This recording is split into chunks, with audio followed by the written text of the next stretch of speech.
Yeah. Yeah. Yeah.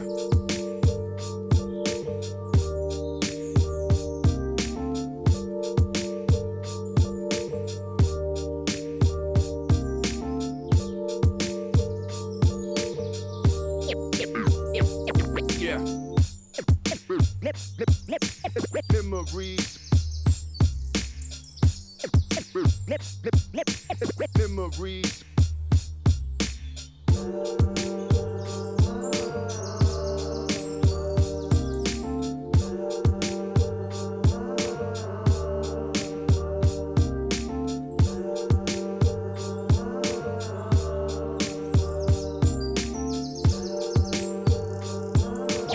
Yeah.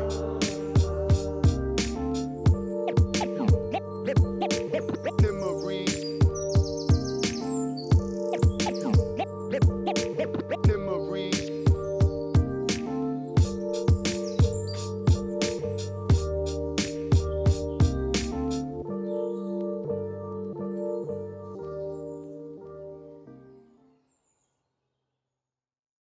Feel my heart, it's beat tight.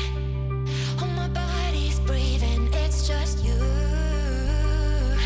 and me. Feel my heart, it's beat tight. Oh, my body's breathing. It's just you and me.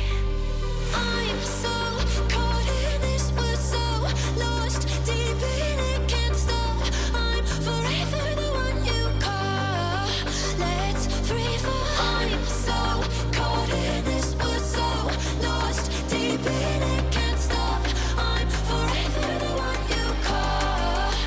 Let's free fall.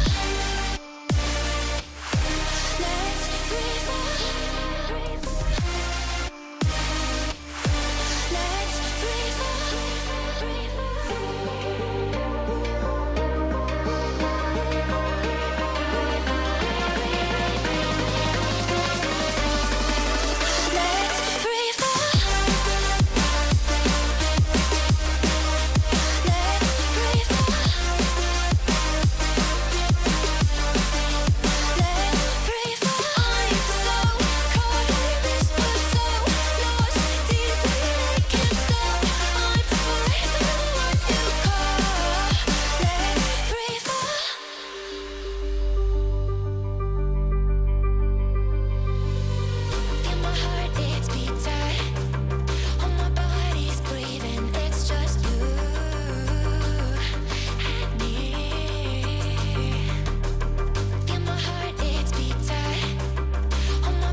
inside here, you get an insight and you know something, but you don't want to say it out loud because you're kind of afraid that it's not going to be really true and it'll spoil the whole thing for you,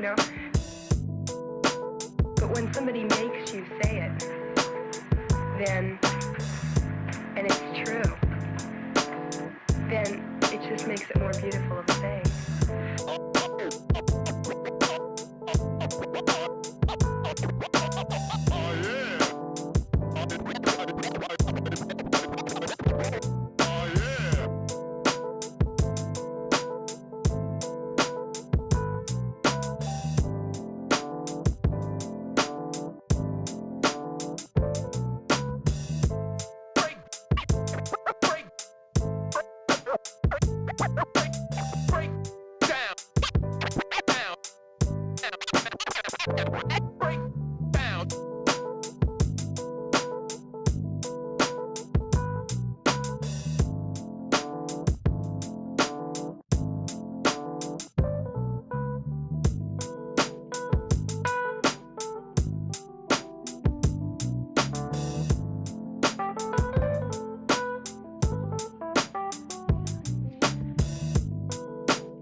I'm not crazy, Malin.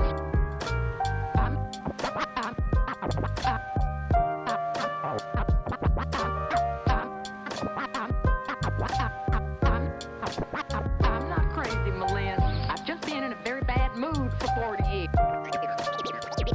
40 years.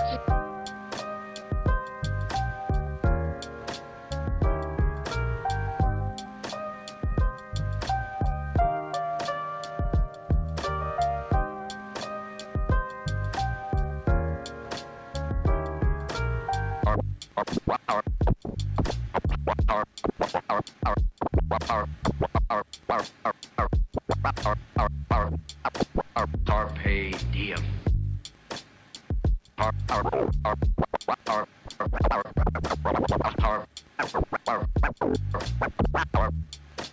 Carpe diem.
I don't know what you want. Let's have a bit of fun till I downfall. My love, if you feel like I do right now, don't say you're on the run to the other side, my love.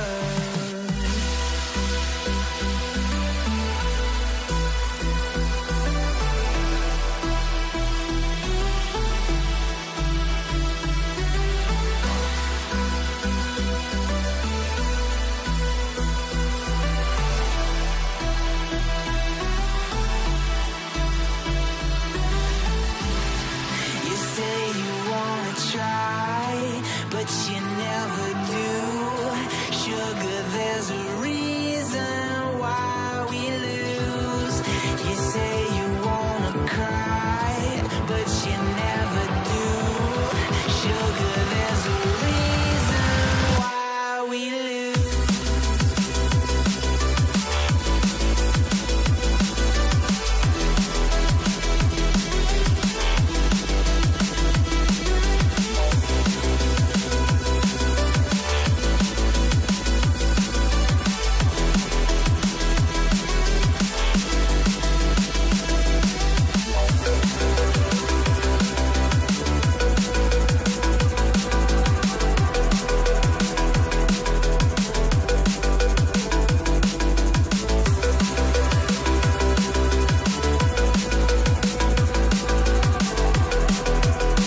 like I do right now.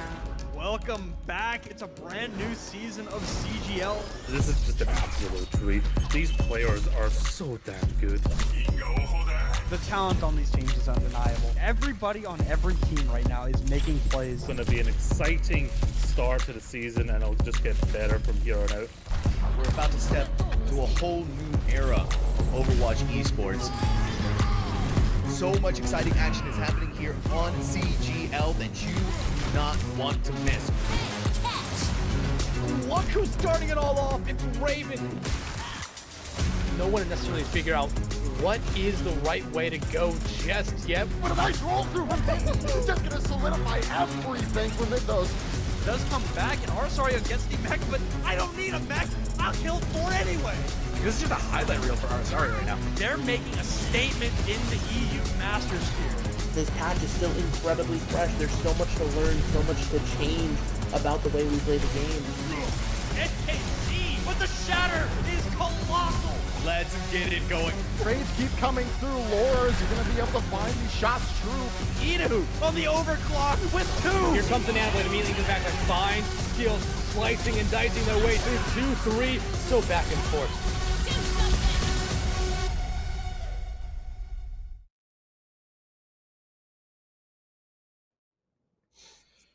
Hello and welcome back, folks, to Saturday Night Overwatch, continuing here in Season 14 of CGL. Back into the EU region, where last time it was the open tier, and we saw a little bit of a roll. But this time we're in the Masters tier, and it could be a different story. I'm joined by some different faces here. Soko Spectrum with me. Okay, good. We've got True Tryhard Ray as well. What's going on, guys? And so of the Nom is all. Greetings, evening EU. Yes, for any, it's a little early. For EU, well, I just had fish and chips for my dinner, so I'm set in, I'm locked in, and we're ready to go. Like I mentioned last week on EU, we saw quite the one-sided affair in the matchup there, and I just wanted to go over with you guys how you guys felt about how last week went, what your thoughts are, and maybe what expectations you might have. I'll start with you, Ray. Yeah, so we had SNO, and then I had a chance to cast another game later in the week. So, and I've been watching as much as I can, try and keep up with as much as I can. I do think this first week you tend to get a lot more one-sided matches. A lot of the time, teams are still trying to find their way in the seasons. We still have those main established teams who tend to roll the first week because they've been together for so long and they're just used to this. But as these weeks progress, I expect these matches to be a lot closer.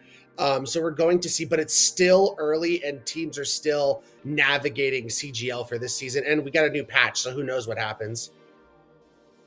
Yeah, true. We did get a new patch. How much do you feel the patch might affect us this week, Spectrum? It's going to change some things, but I don't think it changes the overall meta for, especially the highest echelon of teams. Like, the teams who are already, top tier competing with the kind of Brig Juno, maybe Brig Anna, aren't going to measurably change. Diva's a little bit weaker now with the armor changes and booster being fixed. But what it means is people are going to play Ram instead. The DPS basically doesn't change whatsoever. The armor change makes Tracer a smidge better, but you're still basically going to be looking towards like Ashe, Mei setups 95% of the time.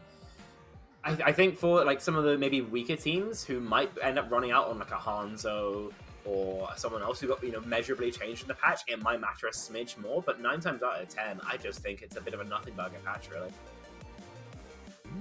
Fair enough, nothing burger, but we'll see if that's true. So, are your thoughts similar, or do you have a different idea?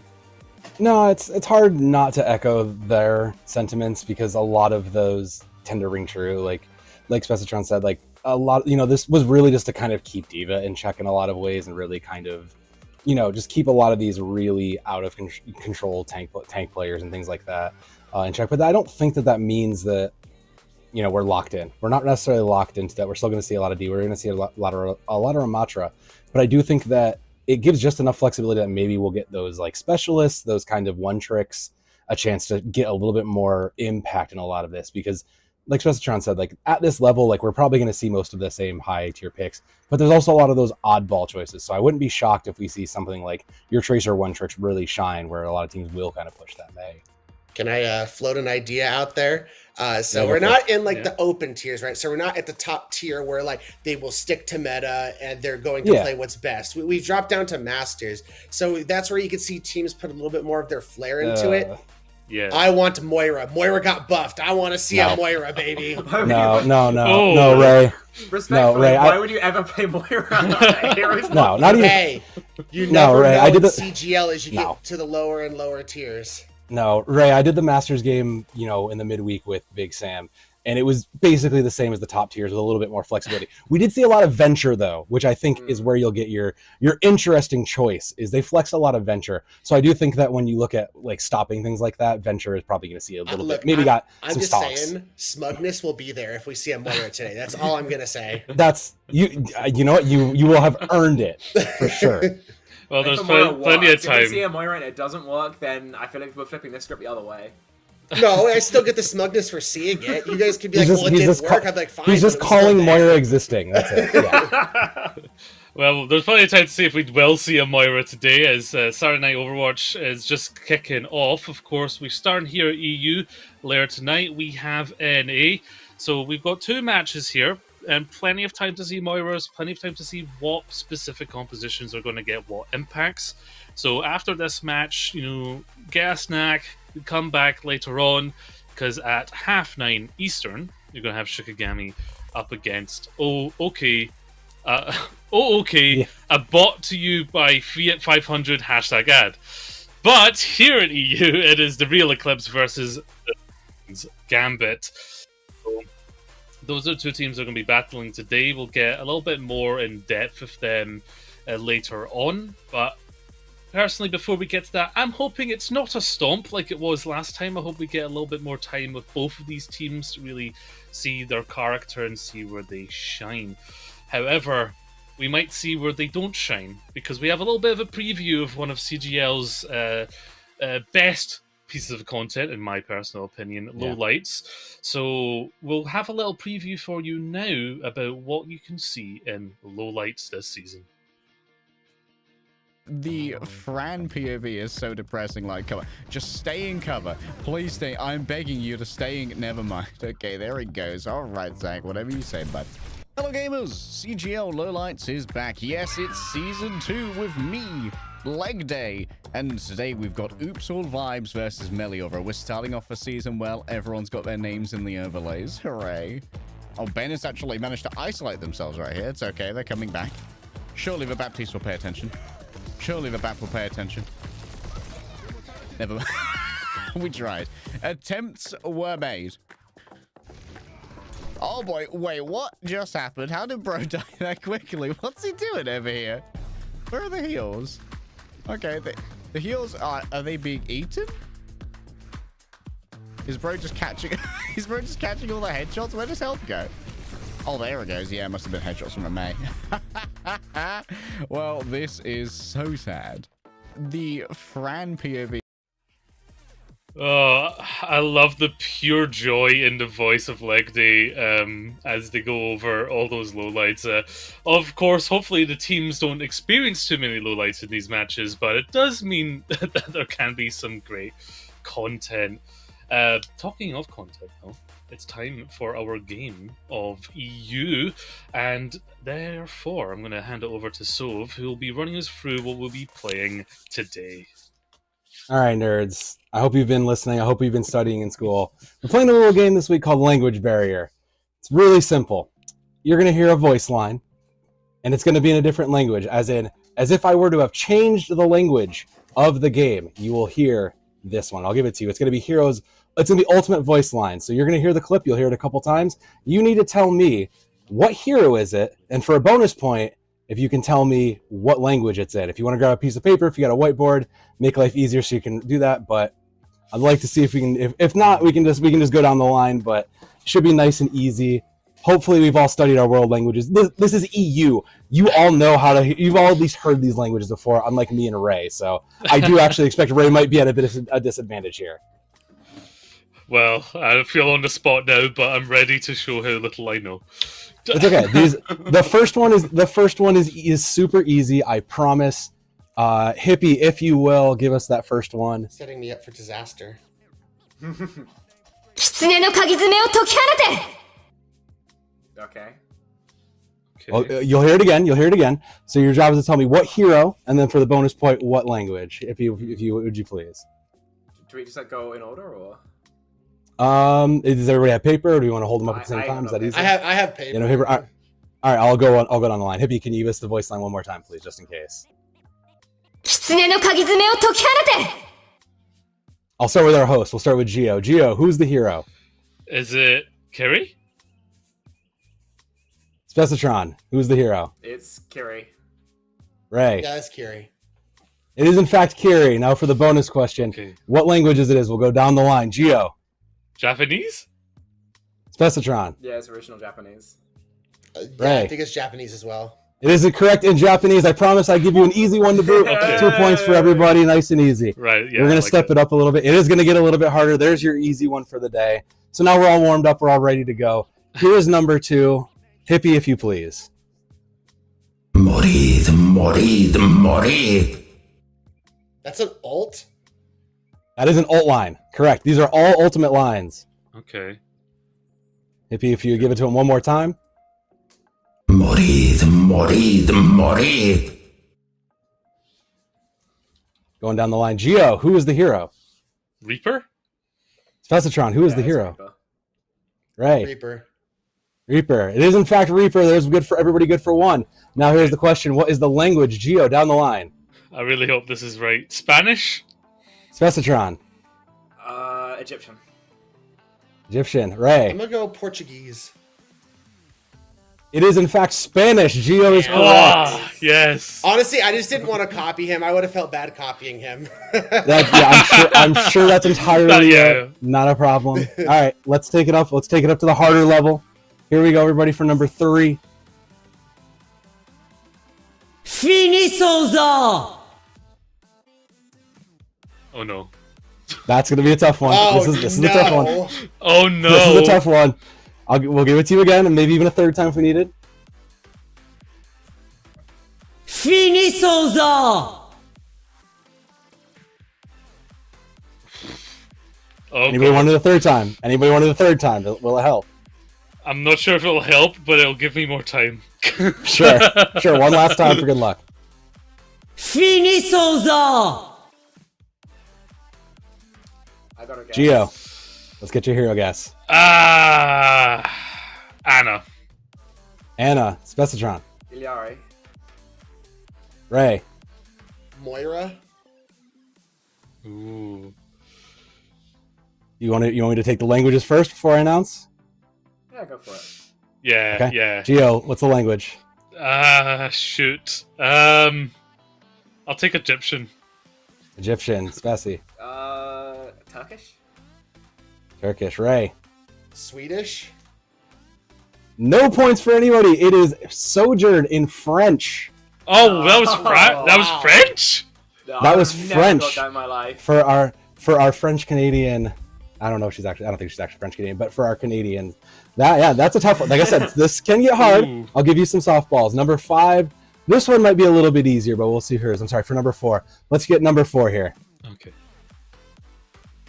Ihr sollt leiden, wie ich. Okay. Okay, I think I got that. I'm confident on that one. Anybody want to hear it a second time for sure? I'm good. I'm I'd like to actually hear it a good, I second think. time just for the language. I'm not 100% sure on the language. Sure. Go ahead. Ihr sollt leiden, wie ich. Okay, I think I got that. Gio, who is the hero? Ramatra. Specitron. Yeah, Ram. Ray. Ram, and I think that's German. I'll go backwards the other way then. Specitron, you got language? That's Deutsch. Yeah, there's always been a German on my scrim team, and if I get this wrong, there'll be a lot of people unhappy with me, so I'll say German. Well, good news. Good news. There's not going to be anybody unhappy with anybody here. That's 2 points across the board. Okay, it is yes. Ramatra in German. Whew. All right, here's your grand finale. Here's the toughest one, arguably, Uh-oh. of all of these. Here's the toughest one, arguably, for all of these. Number 5. Time Time for the reckoning! Wait. Yep. I'll give it to you again. I'll give it to you again. This one's tough. Like I said, this one is a mean one. This is a tough one. Time for the reckoning! But it is also interesting, I think. That is interesting. I'm thoroughly stumped. Well, not thoroughly. Anybody want it the third time for good luck? Yeah, I'm trying to pick up on an accent. So yeah, I'll ask for a third one. Time for the reckoning! Gio, you are the only one at 6 right now. Your point is on the line here. Who is the hero? The hero's the easy part, I know. Yeah, Junker Queen. Specitron. Yeah, pretty easy queen. Yeah, Ray? Junker Queen. What is the language that if I were to flip this to an Overwatch, you would hear this in? Gio.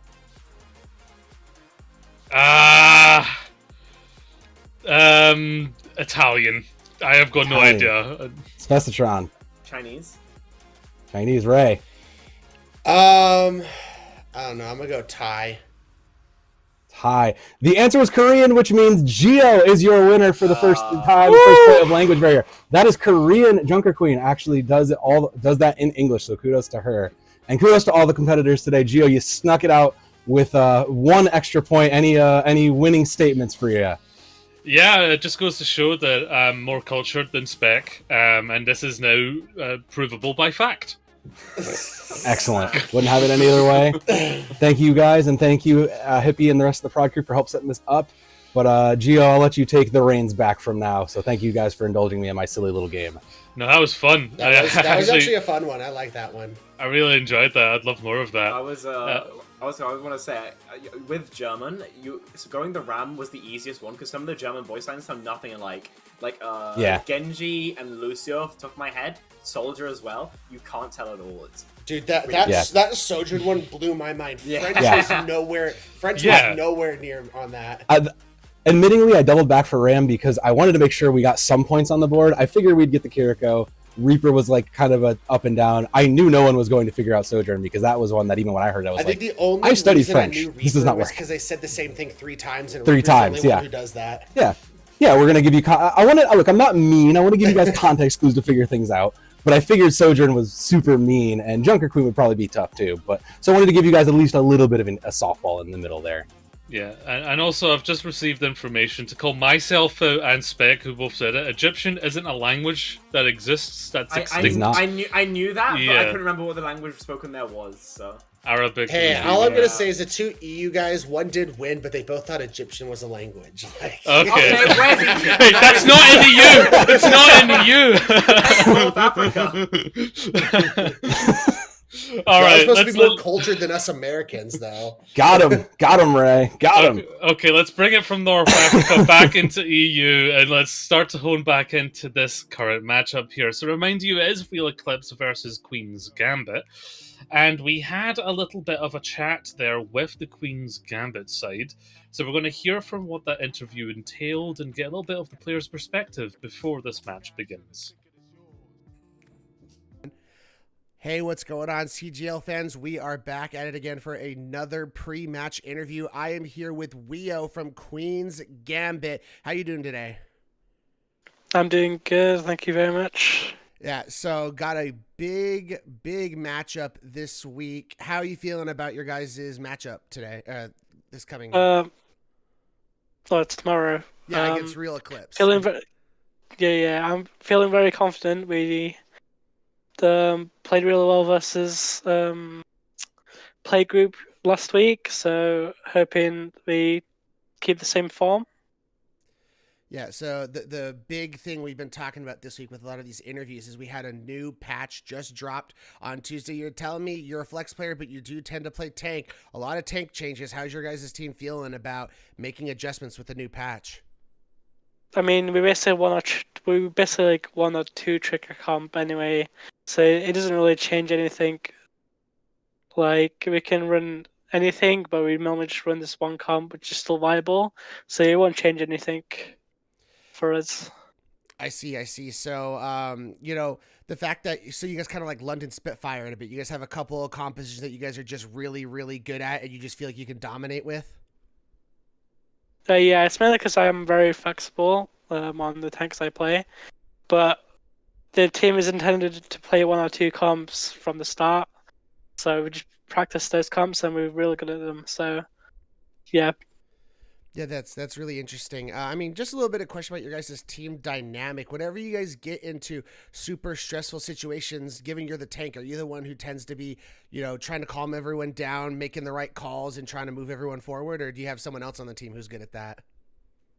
We just don't get stressed. We're very chill, and normally if we do ever get stressful situations, I'm literally hard calming, making everyone's on the same page, so we hardly really make mistakes in those situations.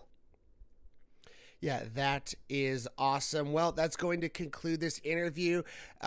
Good luck against the real Eclipse this weekend, and again, just good luck with your match. Thank you, thank you. All right, folks, that was our interview with Weo from Queen's Gambit. And that, yep, like Ray said in the past, that was Weo from Queen's Gambit, who she did also put her nationality down as fish and chips, which I respect highly, given that I just scoffed some right before this one.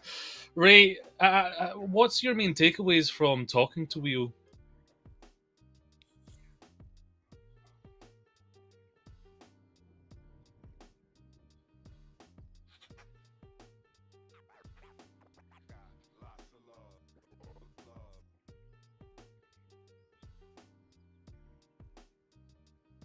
Oh, whoops! Were you muted? Uh-oh. I had myself muted for that video. I am sorry.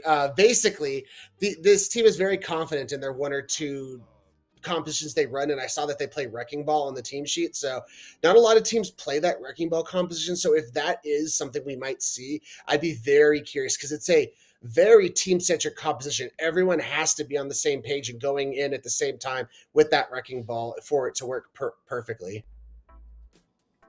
Exactly, yeah. Spec, listening to that interview and thinking about the current landscape of Overwatch, has your like ideas changed at all about the team at all, or what's your thoughts?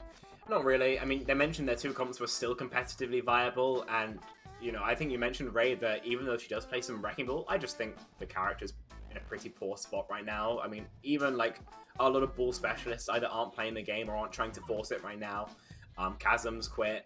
Mentally Boomed, the EU coach, is not playing ball comps right now, so I'd be very surprised if those comps weren't just like D.Va and Ram.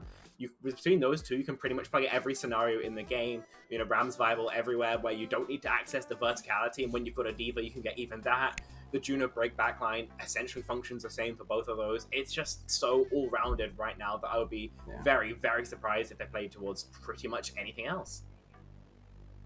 Yeah, so what are your thoughts? I mean, I kind of agree with Specitron. Like, we're kind of hard locked into a meta right now of like, you're going to be playing probably, you know, everybody kind of knows their role. And this is that time of Overwatch where either you love the game because you are playing your role and you enjoy it and you understand what you need to do to win, or you hate it because there's no flexibility and it's kind of boring and you're just kind of left to what it is. So I hate to echo it, but I have to agree simply because of that. But I do think the one thing that stood out to me, they felt they were still, you know, they were still hard calming everything. It sounds like all the teamwork is still there. And when the meta isn't flexible, it really comes down to the teamwork and how you play that makes the difference. So that level of confidence at least gives me a little bit of inspiration for their victory today. 100%. Couldn't agree more about the teamwork point there. One team we didn't hear from yet is the real Eclipse. We can have a little look at their lineup, though, and start to get an idea of who Queen's Gambit will be up against. So we've got the DPS lineup of Tommy Boyo and Amvix. You've got the tank there of Photon Storm, and the support lineup there of Emu and Tespos. Fun fact about that then, Tespos and Emu are both Finnish, so it's a Finnish backline there. I know my Finnish player on my team usually goes to the sauna on Fridays, but maybe they had a Saturday sauna before this one. I've seen Emu before as well. They're a good player, so we know less about this team. but still, it's a strong lineup from what I can see and what I've seen in the past. So Queen's Gambit, they might have a fight against them there. And let's have a look at the rest of the Queen's Gambit team as well. We heard from Wheel the tank.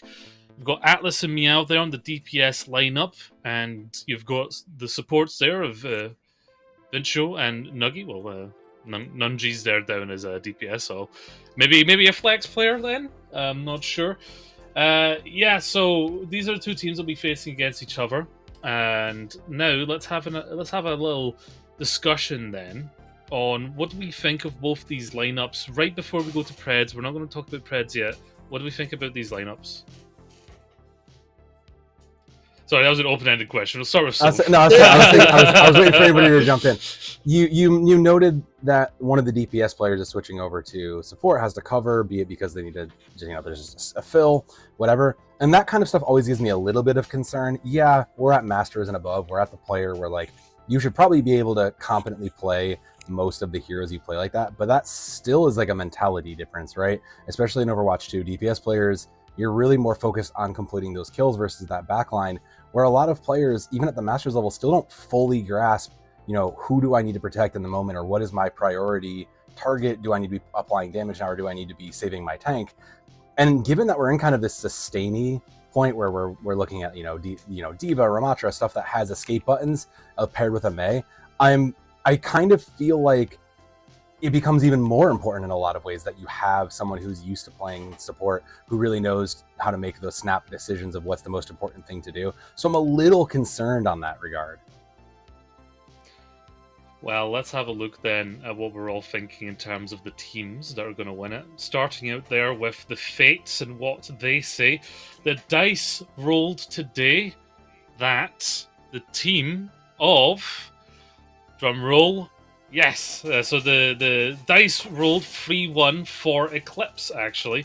A rare dice 3-1. They tend to be 3-2s when I roll the dice, but it has changed there. Let's see there. Soph, what have you predicted? I mean, of course, I went with Gambit. I just kind of feel like Queen's Gambit has a little bit more going for itself. Like I said, they were kind of sold on the comms. It seems like they are really just invested and they know how they're doing it. I just call it a hunch, but they sound like they have the machine put together here a little bit better in week 2 to me. Yeah, fair enough. For me, like, obviously, with having heard that they're very confident in this meta, gives me a lot of hope. Teams who feel like they can. As long as you're able to play the RAM somewhat functionally, then you're going to have a huge amount of success. Same with almost anything in this meta. I feel like the gap between the meta comps and the non-meta comps is a lot larger than it has been in the past, with less of an execution kind of gap that has been there in the past as well. Also, I know it's kind of pretty ooga booga brain, but Queen's Gambit, they've won their match 3-1, and the opponents, Eclipse, they lost 3-0 against Shenzhen Strikers, so it's pretty simple 3-0 for me. That's a bold no hat eating this season. What? No bold claims. This is an obvious take, Specitron. Well, I mean, there's always time to be surprised, So Right, I'll hold the really incriminating statements out, so I'm absolutely stock certain. Okay. Well, for me, I kind of viewed this. I mean, I kind of brought it up in the interview. I kind of allude to them that they one-trick, two-trick compositions, kind of London Spitfire. When we're still early in the season, teams still figuring themselves out, I take more comfort in a team who basically knows who they are and is comfortable in their own skin. So I did end up going with Queen's Gambit in this series.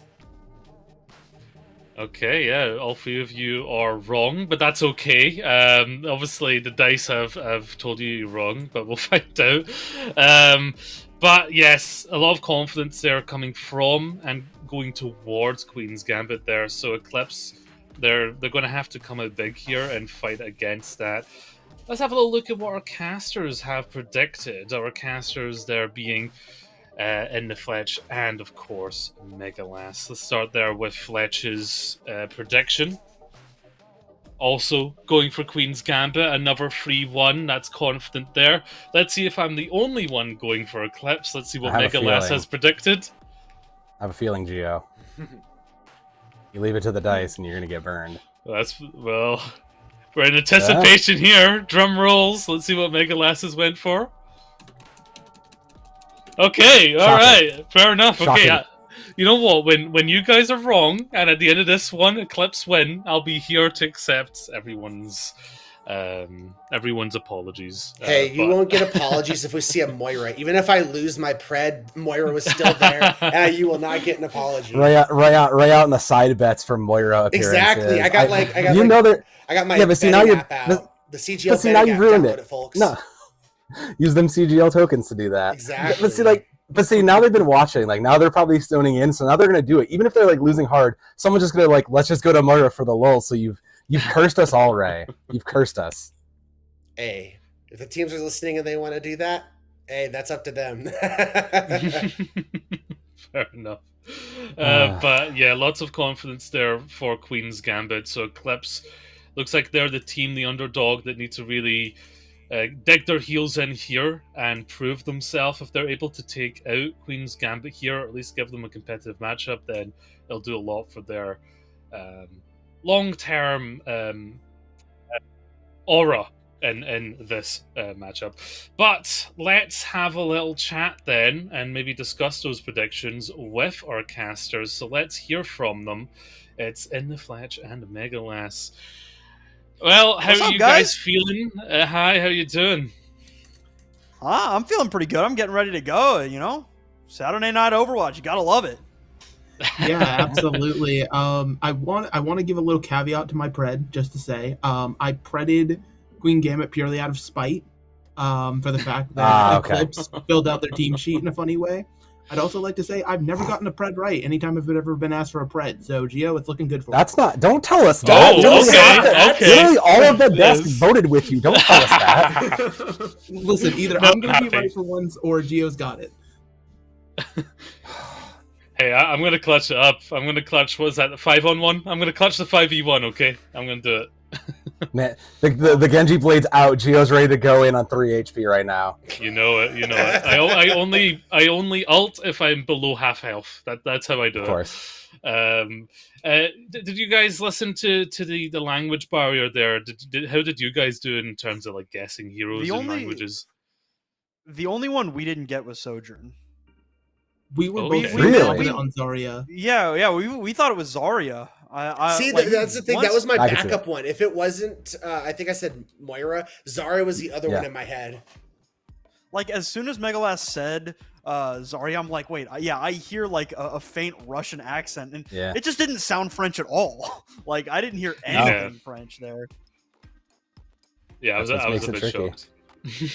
You guys knew the Korean too? I'm impressed because that was one that I was like, no, absolutely. So we got the heroes right.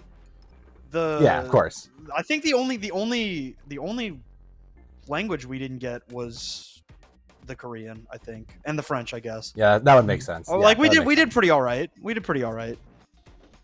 Solid B. Go ahead. Yeah. Hey, that's passing. Solid B all around, and that's solid B, that's passing. Yeah, I'll take a B. Yeah. Did either of you guess the language of Egyptian? Just curious. Oh no! Wait, no. See, we're NA. No. Education. just our EU friends. Oh well. Well, it's up to you guys now to take us through this matchup. We'll see if Queen's Gambit can live up to the hype that they've been given here at the desk, or if the dice were in fact correct and Eclipse take it. Over to you guys. All right, everybody. Let's get it rolling, Megalas. We've got the real Eclipse versus Queen's Gambit. Not King's Gambit. What am I on about? It's Queen's Gambit here in week number 2.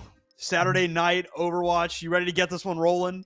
Absolutely, and I think it's a very interesting matchup here for week 2, right? The desk talked about it pretty heavily. Queen's Gambit being this sort of two-trick aficionado, Eclipse, losing that first week match, but, honestly, this is probably one of the best times you could face a team like Queen's Gambit, right? That new patch on Tuesday kind of has the meta in flux, but if you know your opponents are going to run a very specific composition, the meta doesn't matter. You can kind of counterpick them and sort of dismantle them in that way. So the patch being in flux really doesn't affect Eclipse's chances here. All they have to do is find the initiative to counter what Queen's Gambit is going to run at them with. Yeah, I think flexibility is a very, very strong tool, especially when you look at a map like we've got here for map number 1. It's a very flexible map, I believe, in Oasis. You've got, your rush maps like University, and then you can run dive on, the city center, and either one can work pretty well there on Gardens. So I'm looking to see, does Queen's Gambit, we think that we know what they're going to do, right? They're going to come out on their rush. What is the real Eclipse's answer going to be? Throughout this map, I think it's going to be, a big question that they've got to answer. They are coming off a loss here in week number 2, in week number 1, I guess. But, it's still early in the season. We don't really know what the real Eclipse or Queen's Gambit are, for that matter. So, I mean, we're still in the stages of figuring out what we're. And you know what? A flexible map like Oasis is a great place to start. Yeah, absolutely. I mean, like you were talking about, you have your rush maps as well as the dive can be favored on certain points as well. But again, when you know Queen's Gambit is probably going to come out on the rush, that allows certain counterpicking potential to come through, right? The most notable of which, in my head at least, is going to be that Orisa counterpick on the tank, right? She's very good at shutting down other Brawl tanks, specifically the Junker Queen, really making sure that the Brawl tanks can't close the distance, sort of shooting them out and being able to spear them away from when they finally want to strike. But, of course, you have the rest of the team being able to operate around that. We have 2 different speed boosting supports that can help enable teams in sort of kiting and getting away from these rush compositions here, unless you're going to be crazy like the match we saw the other day. One of the teams was running the Lucio Juno backline, where it was just constant speed all the time. I mean, hey, listen, that's definitely a way to play Brawl in this day and age. But yeah, I mean, I feel like the cards are in Eclipse's hands right now, despite being that, not favored team right now. They know what Queen's Gambit's going to come at them with, and they're going to be able to either try to step up with some counters, or they're just going to try to play their meta, maybe play a little bit of Diva, Ramatra, and see how it works for them. Yeah, and that's kind of what I'm thinking the idea is, right? Because we think we know Queen's Gambit. Their hand has kind of been shown in what they told us and what they played before. The real Eclipse, though, right? I do think that there's a couple of options that they could go with. Like you said, like the Diva, like the Ramatra. The Diva took a little bit of a hit in this most recent patch. That speed boost bug is gone. A little bit of those armor changes. She's a little weaker than she was before. I think it knocked her from an SS tank to an S tank, right? I still think that she's very, very strong, up there with the likes of, a Ramatra, the consistency that Ramatra can put out. So really, I think that, especially with this being the Masters tier, right, and Ramatra and Diva both being kind of easy to follow up on as each other, I do agree with you. I think that that's kind of what we're going to see from the real Eclipse. And again, it's just one of those things where, because of how new the patch is, a lot of teams maybe don't want to change it up right away. They don't want to experiment, which is fine, right? But there was a lot of things that came through in that patch, right? We always hit on the tanks, but looking to the DPS line, something that we have to keep in mind. Hanzo has a one-shot back. Poke compositions are back on the menu because of it. Venture hits a little bit of a survivability nerf, but still plenty of playtime, indicating that Venture's alive and well in terms of the meta. And something that wasn't in the patch notes, but something to keep in mind, right before Armor got giga buffed, which caused it to be nerfed in this recent patch, there was a good Reaper buff that came through, reducing his spread. And it was about a 2-day window before they buffed Armor where Reaper was shredding people. And everyone seems to have forgotten that. We got to see, again, another game the other day where the Reaper was really getting to be a tank buster against a Devo, right? Because there's only so long you can use that defense matrix against those Hellfire shotguns. And just having to deal with it time and again from that pressure the DPS can put out, it might be too much for these tanks to survive.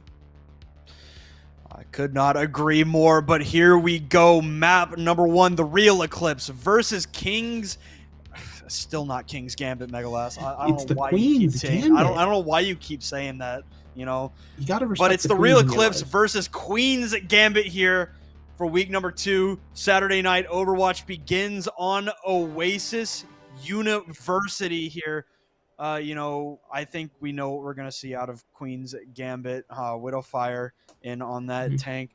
I think here in the next few seconds, we will get our first little answer on, hey, what is the real Eclipse's answer going to be to this rush comp? And it's going to be a rush of their own. Very, very traditional. Ramatra, May, Lucio, Bap. You know what? I'm not disappointed at all.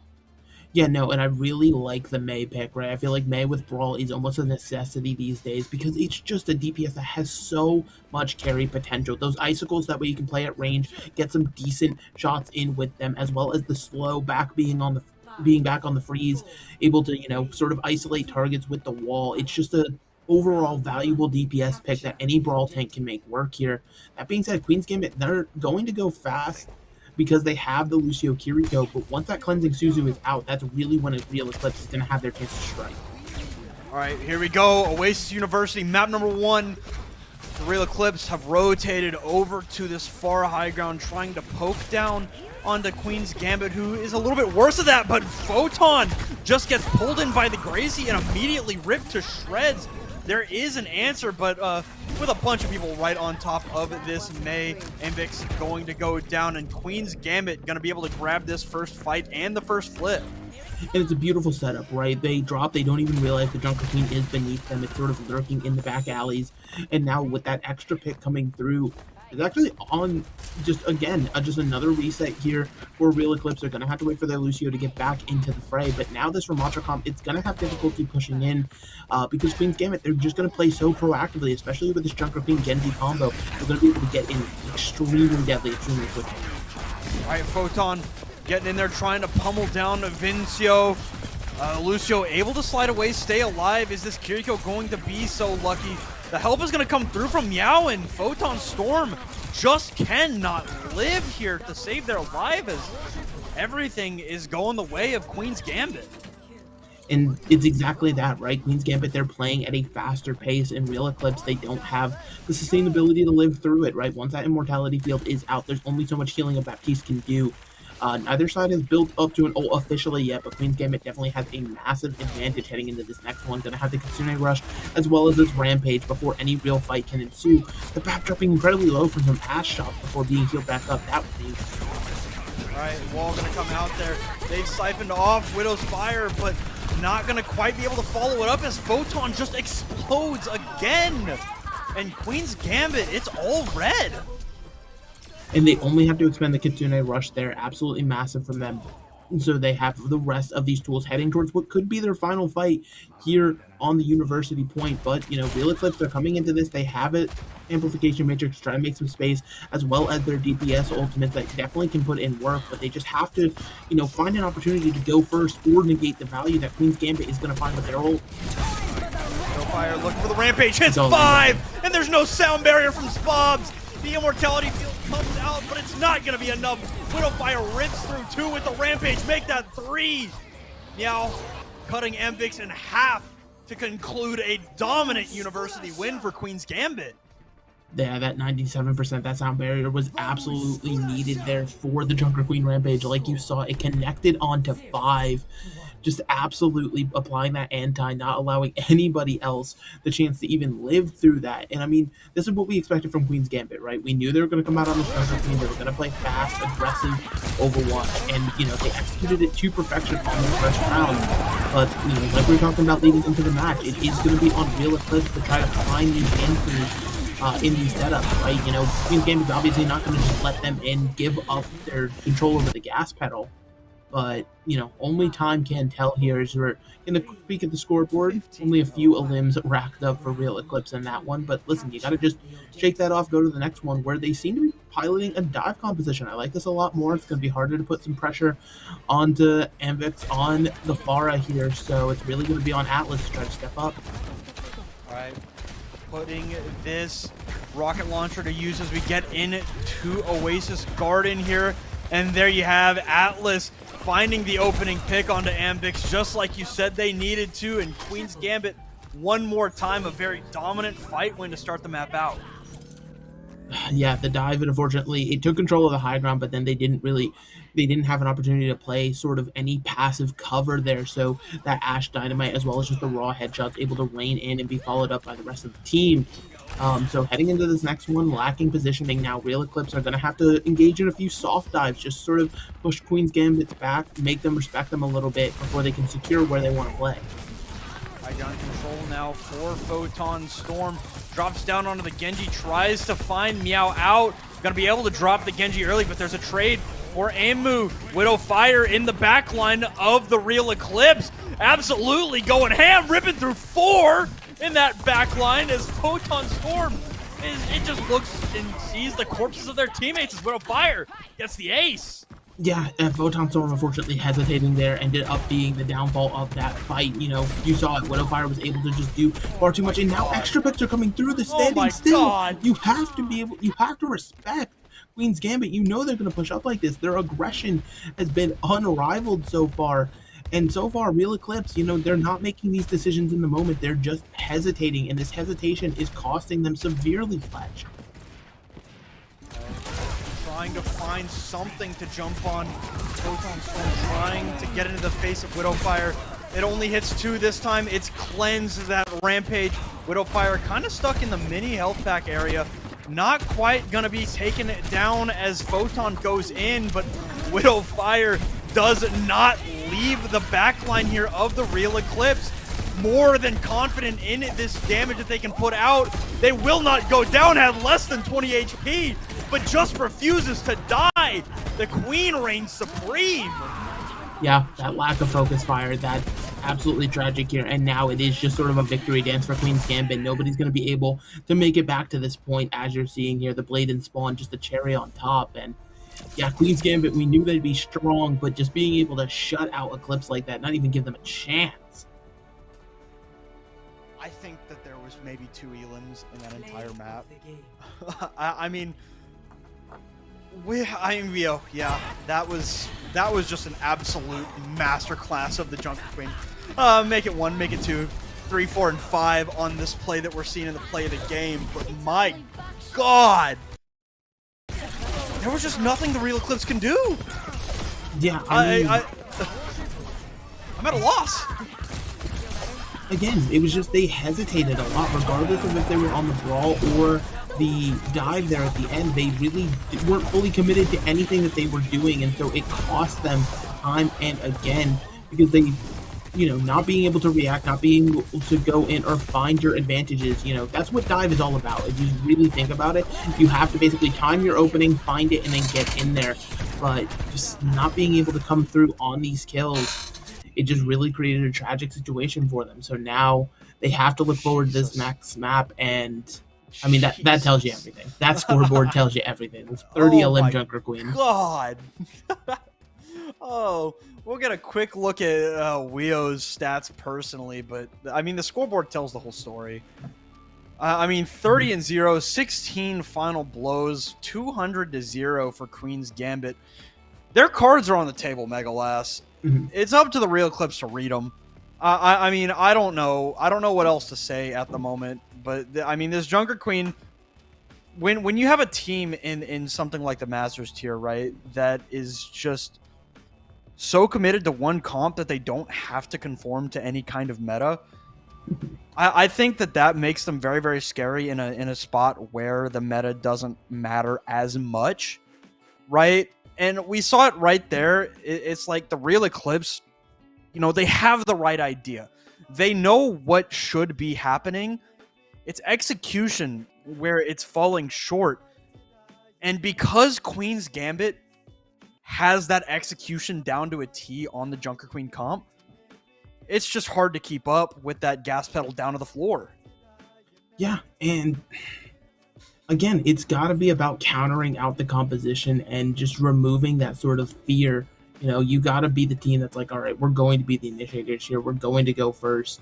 And they just ultimately, you know, weren't able to find that there on our first map of Oasis. But who knows? I mean, maybe heading forward in the series, maybe they can sort of gain a little bit of momentum. They can sort of just dust that one off and be like, okay, you know, we know what's actually coming at us now. We've seen it in the flesh. We know they're going to play fast, so look for, you know, potentially some overextension, some mistakes. You know, we saw it a time or two there The Junker Queen was just in a little bit too deep, and not ended up getting punished for it, being able to live with, I think it was 7 HP twice across 2 fights. Just you have to make sure to punish those overextensions, those mistakes when Queen's Gambit makes them, because that's really how Eclipse is going to find some footing in this matchup. Yeah, and I mean, if you're going to run a dive, I don't know that the Winston is the way to go into a Junker Queen as good as Weo is. I mean, the D.Va did get nerfed, but I still think I favor the D.Va in this matchup, right? I mean, you can deny the knife. The knives were brutal from Weo. I mean, they didn't miss, frankly. They were hitting some disgusting, nasty knives through that map, and I mean, the D.Va can at least try and deny that and some of the damage that comes out. I mean, but I agree. I think the biggest problem is pace of play, right? Queen's Gambit, I mean, it's hard to say that the gas pedal is to the floor. I think it's through the floor. I mean, they only held forward, never backward. They were never scared once in that entire map. And I mean, you could see it in the hesitant gameplay from Photon, from Amvix, from Tommy, right? They need to realize that they can't be scared. They can't afford it to be scared anymore. Or, I mean, this Queen's Gambit roster is just going to run over them like they did on Oasis. Yeah, and definitely I feel like Eclipse can make that adaptation here. Yeah. And, there's hero swaps that can be made. There's things of that nature. But as well as just a comfort level, because, heading forward, we are going into King's Row. A lot more of a, very stable map, right? You don't have to think about switching up your comp across different points or anything of that nature. Just sort of, true and blue Overwatch doing exactly what you need to do here. And, this is where I want to see real Eclipse actually, again, they have to be able to stand up, whether it's hero swaps and things like that. One of the great things about Junker Queen, in terms of her weaknesses, she's one of the tanks in the game that doesn't have any armor, so none of that extra reduction. So somebody, like the Reaper of the May, if you're landing, headshots with the icicles, just direct damage in the face with some shotguns, you're going to be able to burn this Queen down, or at least make them fear for their own lives. And installing that fear into Queen's Gambit would be a massive step up for Eclipse's gameplay here.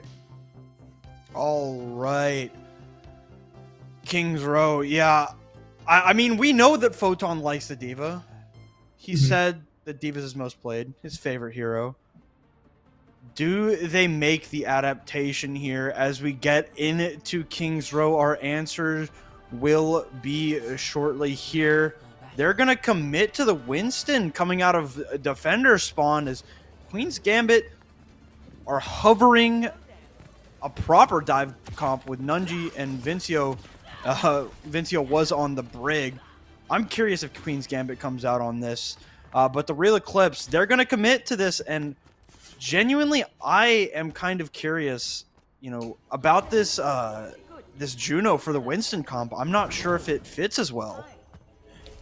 It's going to be a question mark, right? But Juno is very strong still, a hero that didn't get touched in this recent patch, and the Juno ultimate, the Orbital, is just so unbelievably powerful to play around here. Plus, King's Row, it definitely has evolved past being just a brawl map here. The dive does make sense. The Winston able to hold different positions, as well as just that overlapping high ground over first point. It's very good room for everybody to set up and find some value here, but the swaps do come through from Queen's Gambit. They do have, over to the Brig now, so a bit more of a stable backline than the Ana Juno, but Ana Juno, it definitely has more initiating opportunities for the defense.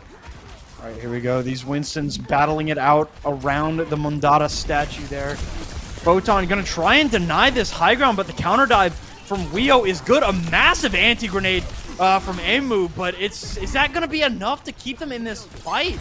Photon has to back down with Amvix going down here early. It's going to be rough. Photon goes back in, receives that anti-grenade, and just absolutely explodes. And Queen's Gambit off their signature Junker Queen, gonna be able to take this first fight. And yeah, the Winston just should never go into that situation. I understand you see the value of everybody grouped up there, especially if you can get an anti into that corridor. But unfortunately, there's just not going to be any follow-up for you in there. You're going to get bursted down exactly like you saw. Real Eclipse, they do have members back though, so they should be able to get a contest onto this point if they want it, but it's just about making sure they can stabilize through the fight. All right, Nano Boost out onto Weo, who gets immediately woken up by who? Who woke the Winston? Oh no, Weo! Doesn't matter if they're not on the Junker Queen, they're gonna rip through your entire team.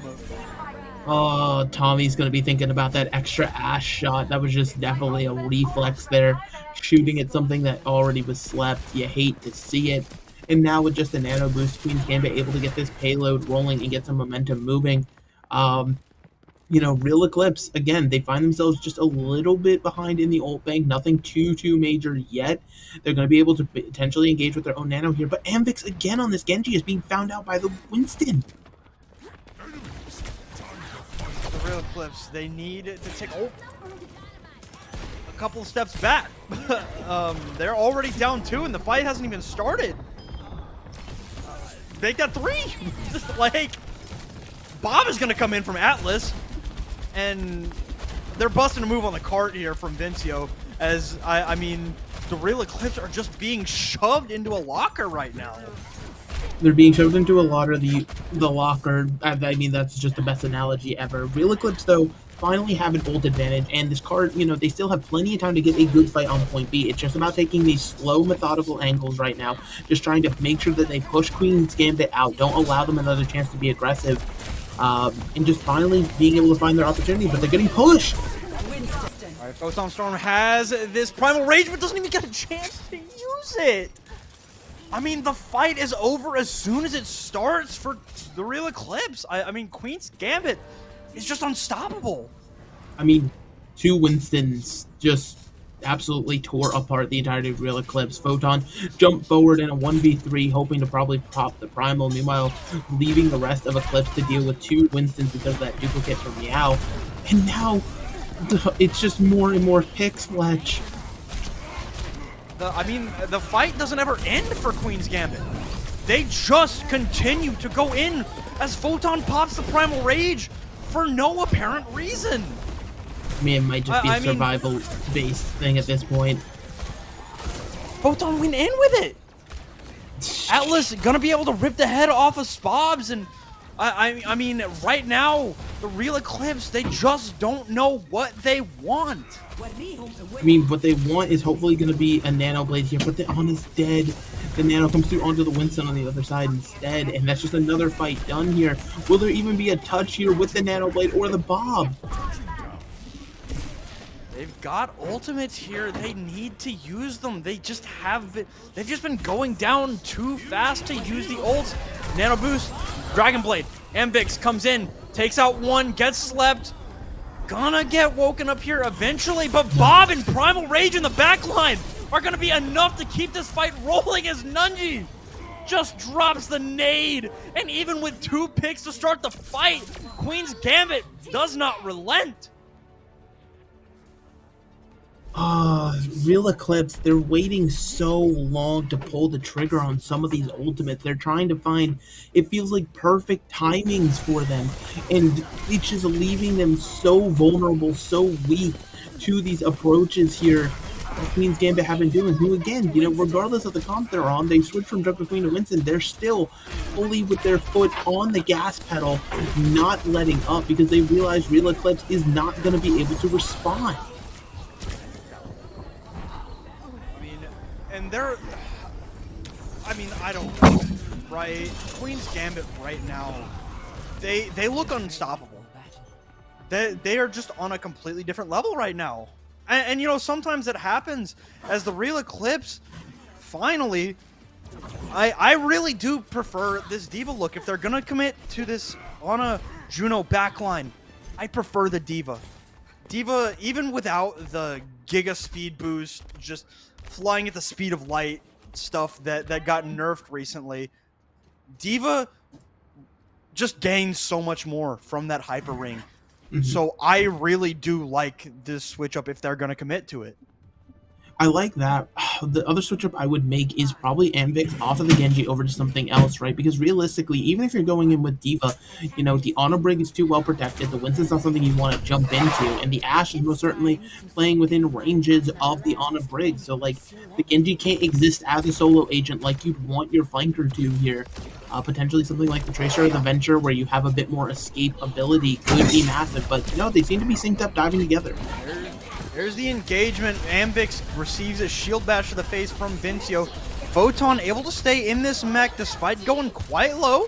Able to get back around the statue there. A little bit alone at the moment as Queen's Gambit just decides not to go in here. A nice little sleep there on the Photon Storm, who is just playing safe and not going to go down, but not going to get much done like that either. You've got to commit if you're going to commit. The commit going to come in from Weo, though. Going to go down, and this needs to be the moment for the real Eclipse. They need to find something. Can they get rid of Atlas or Nunji or Vincio? They haven't yet, but all three were so low at one point. They're just going to rotate to the point. Rotating to the point, and as well as it's just giving time for the Winston to get back into this engagement here. This Echo now has the duplicate online, so this could be an engage tool for the defense to come back in. Right, Doof onto the Genji is... Oh my god! Meow, we saw them on the Genji on the last map showing, hey, I still want to play this character even if I'm not playing this character. I mean, Queen's Gambit come in, get the retouch in the fight. Yeah, and you're seeing it just be displayed across Amvix's ult charge. You know, it's not that Amvix is playing poorly, it's just that Genji is so poorly optimized. Unless you're syncing up with a dive from Photon, which is requiring the use of the speed ring, so many resources from the team, and then even then, there's so many sleep darts and things that are coming through. Like, look at this, again, the Diva is asleep. You have a defense matrix, you gotta get an E on some of these. They move very low, their engagement gonna come through. Photon has this... Bobs gets the nano, stays alive, but Meow is in the back line. Weo pops the Primal Rage, and I mean, things are looking quite dire for the real Eclipse here. I mean, yeah, investing that nano is something that they definitely are going to wish that they could have back, because now they're going to be pushing into it. That being said, they do find the Winston, and they're able to keep the Baby Diva alive. If they can get mech back, that's a second pick. This could be their opening to get the point. All right, they need something here. Atlas gonna go down. The real Eclipse have found 3 picks from the hubris of Queen's Gambit, and they're gonna cap A. And that's exactly, you know, that's one of the pathways back into this match for Eclipse, right? Punish this over-aggression. You know, the Winston's not respecting them. They've realized that. And now being able to actually turn and just punish this tank over and over again is going to be a path to victory for them here. Eclipse, they have a lot of ultimates in the bank here. They should be able to help use them to, you know, sort of start building momentum and not get stifled here on point B. Of Nunji, gonna throw it out on it to Winston. Now duplicate in from Meow. Oh, just rips through Bobs there. I mean, the dive, even if they're not playing a dive character, it's still immaculate. Yeah, I mean, it's just amazing there. You do end up losing your break, though, so it is a little bit of survivability that's going to be missing, as well as they're going over to the Junker Queen now. Both teams expending a lot of ultimates. The only thing online now is going to be that Bob from Atlas here. Going to probably be a great deter tool for whenever they want to engage with it. Probably followed up with some Junker Queen shout and just getting in there on this opposing team. That being said, with Photon getting closer and closer to a mech, as long as this mech is in place before the fight can start, they stand a good shot. But Tommy is gone. Atlas has Bob in the wings here. May not even need to use it in this fight. Gets pretty low, backs around the corner, stays alive as Queen's Gambit is able to push the real Eclipse back one more time. They push them back, but they don't get a ton of stagger picks as they have been doing. Queen's Gambit not being able to punish as hard as they want to here. Now with a nano boost from onto the Diva here, it could be massive. Can they get rid of Vincio? They can't get rid of Vincio, and Amvix is the first casualty. Bob is in the back line being an absolute nuisance. And, I mean, just Queen's Gambit gets so low, but they just refuse to die. Because, again, it's just sort of this separation. There's not a dive together between Amvix and Photon Storm. It has just been it's just been Photon ended up going into the back line, and then Queen's Gambit's like, okay, that's fine. We're just going to go run at the rest of your team because you're no longer here to protect them. There has to be either a coordinated dive effort, or Photon is going to have to start healing a little bit more on this D.Va, using that defense matrix, not just for themselves, but to help try to get their team through some of these precarious situations. I mean, Amvix falls first, cut by the knife. Only a minute 15 on the clock here for the real Eclipse as Weo shouts, throws out Carnage, cuts down Tommy, and I mean, it's just continued dominance. Continued dominance. Now the ult bank's building on both sides of things. Queen Gambit definitely at an advantage with it. Closing in on that Rampage. Another duplicate from Meow, most likely onto a Genji, means that there could be a quick blade in the backline once more here.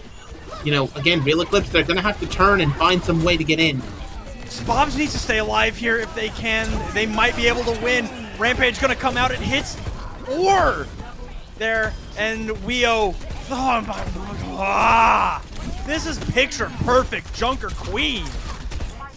Yeah, it's a 2v2 on the point now, though, and so the defense is going to have longer time to get back, but can the D.Va get back in mech is going to become the question. Amvix can't get away now, 19 seconds left. Photon gets pulled back in by Gracie. Can they stay in mech? They get the nade, they get the healing, they stay in the mech, and move. Almost has this nano boost ready to go with only 5 seconds on the clock here. They need something. Do they know that Weo is there? Weo gonna be able to take down Amu and Spobbed. The Junker Queen just eviscerates the backline, and Weo continues to rip and tear. And the Queen's Gambit rolled through King's Row. That's just absolutely brutal. There's no other words for it. Real Eclipse, the fights they won, they were able to get off of point A because they punished Weo. They finally put some, stop to the aggression. They turned around and answered it. And then after winning that one fight, they just seemed to forget how exactly that worked. They just were like, oh, we don't know how we did that, so we're just going to ignore that. And Weo just continued to be this dominant tank on the field for Queen's Gambit. And Real Eclipse, I mean, what else can you say? They're just finding themselves at a disadvantage time and time again because of it. The thing is that Queen's Gambit is giving them opportunities. Like we've seen time after time where Queen's Gambit's hubris costs them the life of 2 of their members, but the other 3 just light it up. Like right here, this fight started out with 2 picks for the Real Eclipse. Queen's Gambit just ripped through the other 4. Like, it's just insane play after insane play for Queen's Gambit here. And the Real Eclipse are just staring at a mountain of a task at a reverse sweep here. I mean, yeah, that is... I don't even know. I don't even know. Like, I wish that I could offer something, but we really hit the major points here.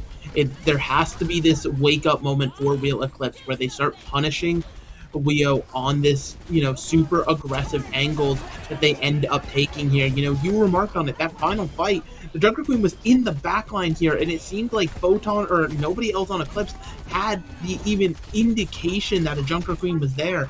They have to be able to find where this aggression is coming from and put a halt to it. Otherwise, this third map is going to be just as quick as the first 2. I could not agree more, but as we get a look at the stats here, Weo 44 lives. Still only 3 deaths on the series so far. Just absolutely dominant. And I mean, it's not just Weo. Nunji did not die. Was playing the Ana the whole time. The most diveable character in Overwatch, maybe barring Zenyatta. Just didn't die. I mean, the positioning was beautiful.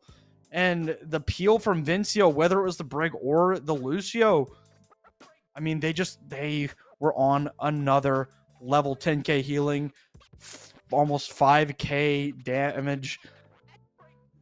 I mean, it's just a work of art here for Queen's Gambit. Yeah, when you're able to put up when your Ana is able to put up stats like this, that is just indicator of playing the game for free, not having to worry about those dives, not having to try to survive through an Armageddon that you would normally expect. So with that being said, I mean, luckily there is a little bit of a break here between maps 2 and 3 where maybe Eclipse can sort of reset themselves, try to take a deep breath, and start communicating as a team. Be like, okay, we got to make some adjustments here, and because we recognize what is going wrong in these fights, but only time will tell if they can actually make those adjustments. I couldn't agree more. They're going to have a few minutes to try and figure anything out as we head into Throne of Anubis.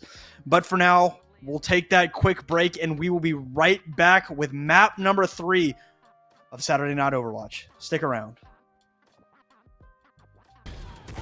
I'm not crazy, Malin. I've just been in a very bad mood for 40 years. 40 years.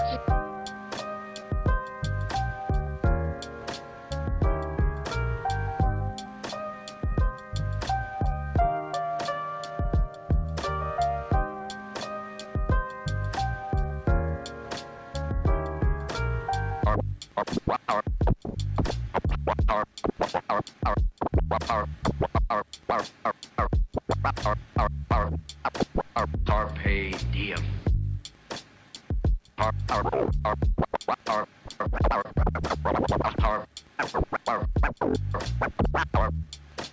Carpe diem.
I don't know what you want. Let's have a bit of fun till I downfall. My love, if you feel like I do right now, don't say you're on the run to the other side, my love.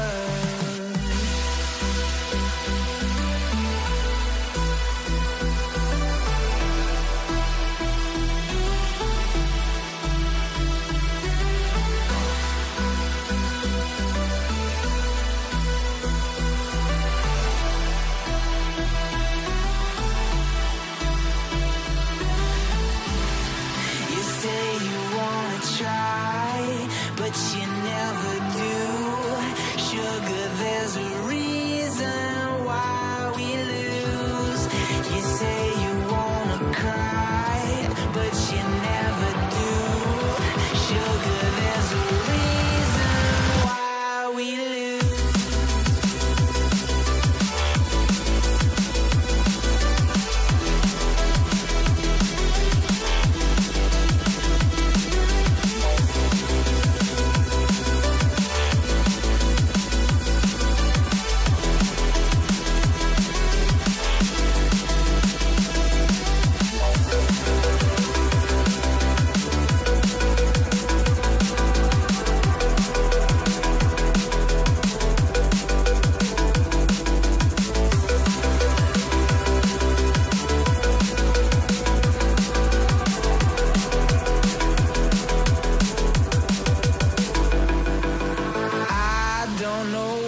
you want. Let's have a bit of fun till I downfall.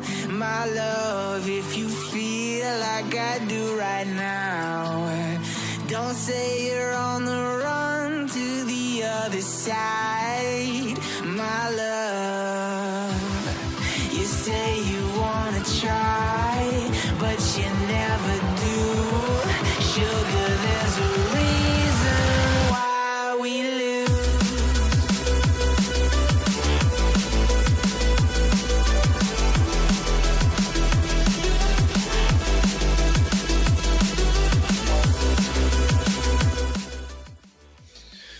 All right, welcome back, everybody. Right now, Queen's Gambit are on an absolute tear through the first two maps of this series. If you want to know how much of a tear, they have 6 times less deaths than the Real Eclipse, just about 57 deaths from the side of Real Eclipse, only 10 for Queen's Gambit through the first two maps. Nunji has not died. They look like they're confident. Yeah, I mean, so far, Real Eclipse have, they've only had a fight, once or twice where they've actually been able to punish the over-aggression, the over-commitment that Queen's Gambit has been displaying all series long here.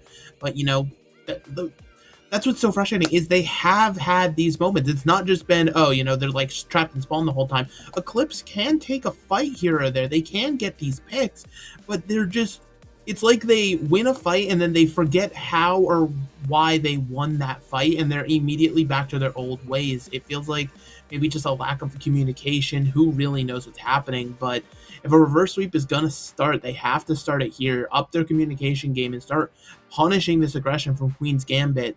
Especially as we're heading into a very momentum-based game mode of Clash. Yeah, and I think that you're going to hear me say this a lot throughout this season, so bear with me. Throne of Anubis, I think it's going to be a lot like Servasa and New Junk City were for Flashpoint when they first came out. You said it's momentum-based. I think it can be a momentum shifter as well, right? Because a lot of people don't really know how to most effectively play these Clash maps just yet. So, I mean, if there's any map where the Real Eclipse can finally find something going, I feel like it's going to be this one. Like you said, they need to lock in their comms. It feels like they are playing as 5 separate players and not one team. And the other side is they've got one brain cell. Something worth noting, in case you didn't see what was happening, is Weo is now on DPS, and Phantom has gone over to tank. So this is definitely potentially some disrespectful shenanigans coming out here. But at the same time, this could be, that opportunity for Real Eclipse, right? Maybe try to get onto somebody who's a little bit less practiced on the tank, maybe punish the over-aggressions of the DPS this time that Weo will be on here, as it looks like it's still going to be a Junker Queen comp just with a Venture in tow. Meanwhile, Real Eclipse are going to be defaulting back to that dive, but this time with a Mercy to try to help Tommy Boy not just survive a little bit longer, but get some extra damage off on these shots. All right, here we go, and of course with the speed boosts abound, Queen's Gambit find themselves on point C first as we unlock the first objective. Amvix is the first to fall, and just like that, Phantom gonna pop that commanding shout and try to jump onto the backline. Meow is just behind them, unstoppable, unrelenting, undying. Queen's Gambit take the first fight. Take the first point, the first fight that should be the first point as well going for them here, unless there's a last minute touch at the very end. But with the Photon just respawning now, it seems very unlikely here. And yeah, that's kind of the issue with playing sort of an Ashe setup, right? It's a hero that requires time, requires patience to really find the angles you want to go on here. And Queen's Gambit has not been willing to give you that time, even with them switching around. Tommy, though, finally with a setup position, able to remove one from the fight. Okay, can they get rid of the Curie? They can. Nunji falls here. The Real Eclipse have opened up this fight. The point unlocks in 3 seconds, and Ambix has fallen, so it is a 4 versus 3 at the moment, as Queen's Gambit is just going to play their time, let their players come back. Take this fight as 5 as the Venture rolls in under the ground here. Gonna pop out, try to jump onto this backline. The Mercy's gonna fly away, but Ammu going to get cut down, and Queen's Gambit, so tempered, so patient, gonna come back into this fight and just roll right through the real Eclipse. They're going to roll through and get that momentum building for themselves here. The spawns are close enough. Potentially there could be a touch, but yeah, that fight was just a clean dismantle. Queen's Gambit able to pick apart their opponents mercilessly. It seems like no touch is going to come through at the last second, so that'll be a second one going in favor of Queen's Gambit. Now you're going to see Real Eclipse in their most favored position yet, close to a Valkyrie online, as well as just having their spawn right where they want it here. Oh, but this Ana could be out of position, could be executed on. All right, Ammu able to get the anti-grenade onto Phantom, who's so damn low, but they can't follow up. The healing coming through onto Phantom. This Kitsune rush ready from Nunji, but Photon Storm is able to jump onto Wio. Able to take down the Venture early here. And this Primal Rage in the very small room. Both Meow and Phantom fall, and the Real Eclipse are going to be able to put themselves on the board here. Yeah, the Kiriko being the last one standing here. But yeah, it's massive to be able to secure that point without giving up any of the ticks, right? Because that means that you'll still have all of those if you can build some momentum going your way here. Now being able to set up on point B once again here, if you can get your Ashe up onto this high ground where it's going to be a little bit harder for this Queen comp to execute on, it could be a massive plus for them. But Queen's Gambit is coming into this with all 5 ultimates flash. Cleanse already out, but the Kitsune Rush thrown down. Tommy Boyo going to just get eviscerated. This Tectonic Shock out from Wio. Good for 2, and Queen's Gambit showing us what they had before. 1 point was a fluke. I mean, yeah, a fluke is definitely some way to look at it here, as it will just be another capture. No quick respawns here, no speed boost, as Real Eclipse find themselves in a very similar position, but this time they were able to force out not 3 ultimates from the side of Queen's Gambit, and now Bob can go to work. Okay, Tommy Boyo throws out Bob, just putting that nasty damage from the back line there, and I mean, right now it's Tommy Boyo who's taken this fight into their own hands, killed 3, and that will grab the Real Eclipse 1 more point. Get another point here. They're going to be going into this next one. It's going to be the Nano Blade versus the Rampage. This sound barrier from Vincino is going to be absolutely crucial in making sure that there's a survivability through the Nano Blade. Meanwhile, Phantom with a Rampage, I mean, it really is going to be on Real Eclipse to try to position themselves in a way that this doesn't get too much value here. If they're all grouped up, they're just going to be another 5-man Rampage clip for the highlight. All right, Nano Blade getting set up here. You've got to imagine the Queen's Gambit, they know that is coming here. Just waiting, trying to find something. Ammu just putting out a lot of healing, just playing patiently. They need to get going. The Rampage comes out and hits 3. The sleep goes wide. They just waited too damn long. They just waited. That's just tragic. They waited basically for themselves to get rampaged, and now they've given up another point. Their back is against the wall. They don't have any more room to give. They have to win out on all of the points here. They wasted the blade, but you know, they did trade it out on the other side, and that's a good pick to start on this fight. This could be a turning point. Tommy drops the Venture early. Sleep goes out on to Phantom for the moment. No cleanse in the hands of Nunji. Queen's Gambit, they really don't even have to push this point. Yeah, I mean, it would help just to get the map over with quicker if they want to win this fight now. But they know that, okay, they're going to get aggressive here. They're going to be able to drop Ammu first. This Kitsune Rush is annoying. The Dragon Blade from Meow. Good for 1, 2, 3 for Meow. Cutting everybody in half. And this Valkyrie and the Primal Rage have to be enough to keep the Real Eclipse in this fight, in this map, in this series. Photon Storm just getting ripped through, and Meow just going absolutely ballistic in the backline. Unstoppable, unkillable. Long live the Queens of Gambit here as they clean up this map and this series.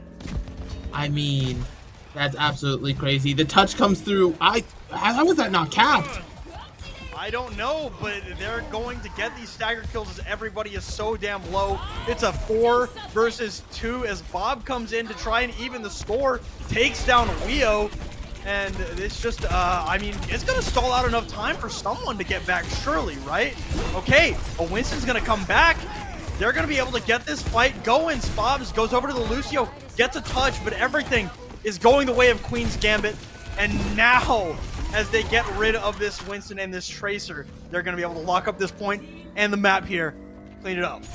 The team kill gong rings out. That was a nice touch, but that touch was limited here. Queen's Gambit reigns supreme.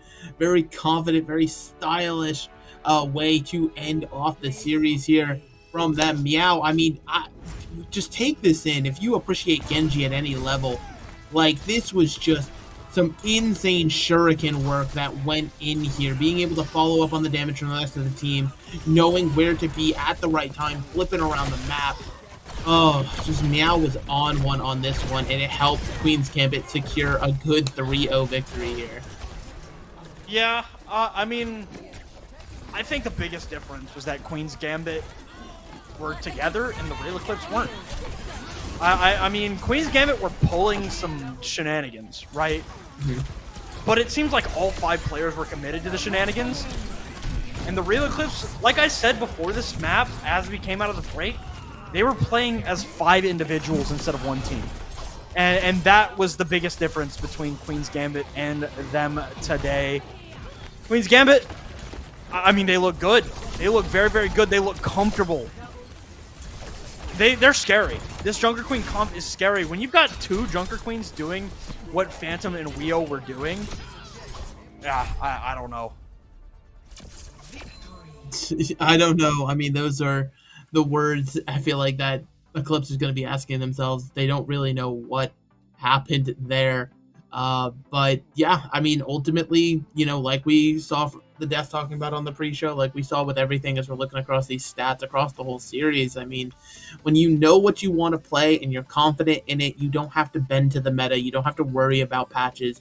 You can just say, we're going to go in. Even with role swaps, again, their tank was on DPS for that last round. And just, you know, they can just roll with it here as we're going to get a even closer look at Meow's stats on Genji here. You know, Meow just absolutely clinical in just dismantling this Throne of Anubis map and taking it for Queen's Gambit here. I mean, just some remarkable displays of dominance on the Queen composition, and Queen's Gambit, they earned their name and they keep it rolling. Yeah, I mean, 6-0 in maps to start the season. That is 6-1. They did lose 1 map. Did they? Oh yeah, they did. 6-1. 2-0 though, right? Yep. They're looking good. They are looking very, very good. And I think the biggest thing is that not only do they look good, like mechanically, they look confident. Mm-hmm.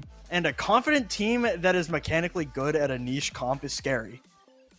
Like, Phantom and Weo both were absolutely dominant on the Junker Queen, and Weo even looked great on the Venture.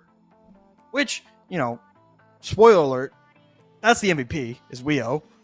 We'll talk about that a little bit more later as we get into the desk, right? But Weo absolutely had a masterclass. Meow, especially on Throne of Anubis, on the Genji, just disgusting. On the Echo, just disgusting.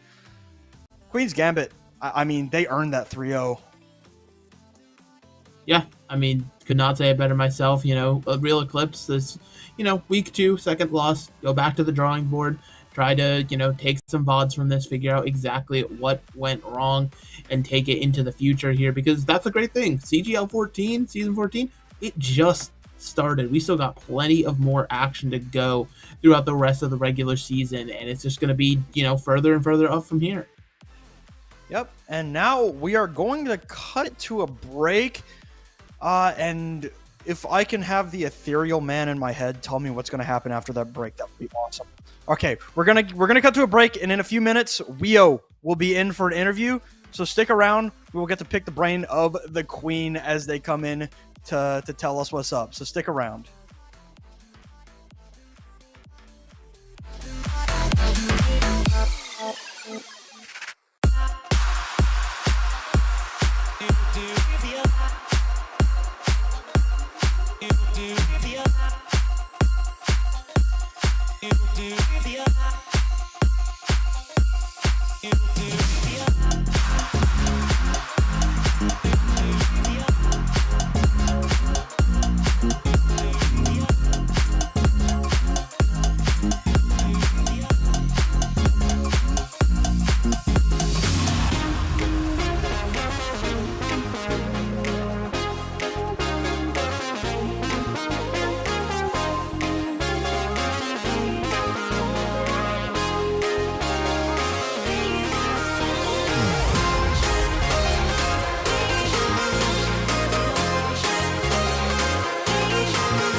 All right, welcome back, everybody, here as we come out of our final break. We've got Weo in here for an interview, our match MVP, coming up here very, very soon. We'll talk about that, a lot more in the desk segment to close out. But Weo, y'all cut through the real Eclipse like a knife through butter, in the most literal sense. How y'all feeling? It's normal, I guess. Like it was more of I think we expected just as a team. Expecting it as a team, I mean, hey, that's more than understandable with the performance y'all were putting on.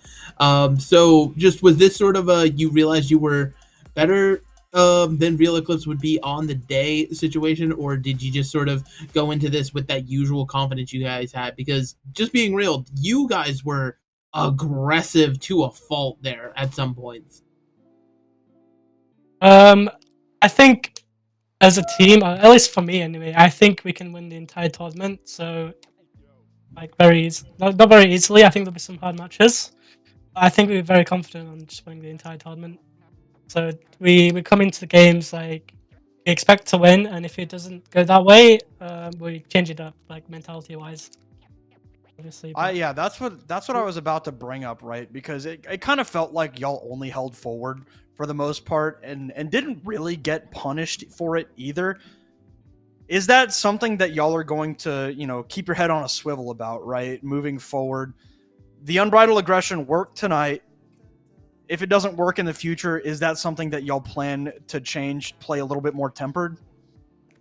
Yeah, 100%. If we're getting punished for it, we're obviously not going to do it. But today it worked, and if it works for the other teams, faster tempo it always seems to work against like at least teams that aren't on the same mechanical level.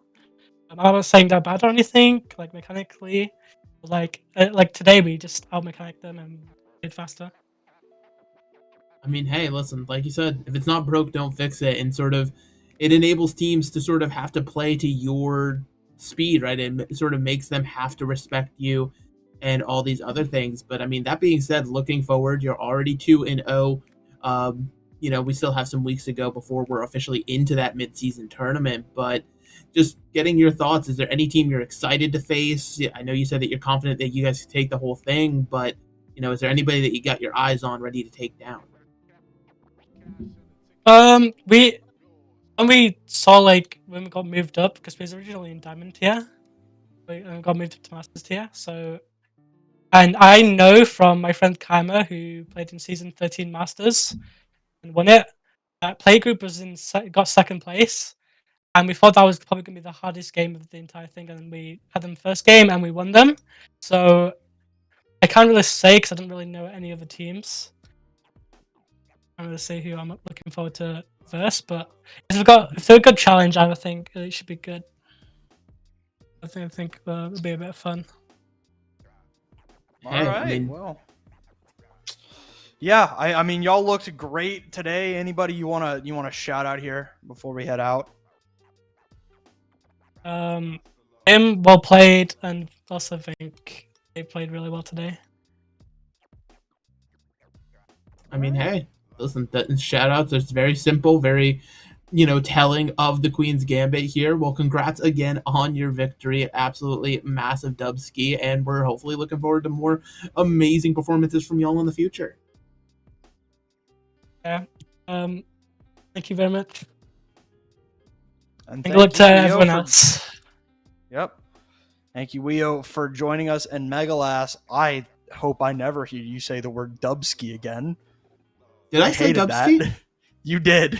You did say dubski. My brain is on autopilot. I didn't even realize I said that. Oh my goodness. Oh my goodness. All right. Well, thank you to Weo, and congratulations to Queen's Gambit on getting the win 3-0 over the Real Eclipse. Now, as we head out tonight, Megalass, do you have anything else to say before we cut it to the desk to close out?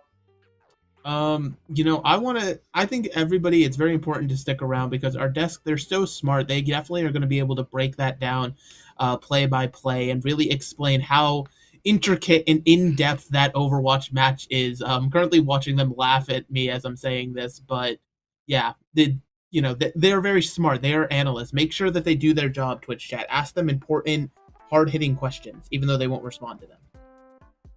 Yeah, because we're 3 minutes behind. But thank you all for watching this series. We're going to cut it to the desk here. And yeah, have a good night, everybody.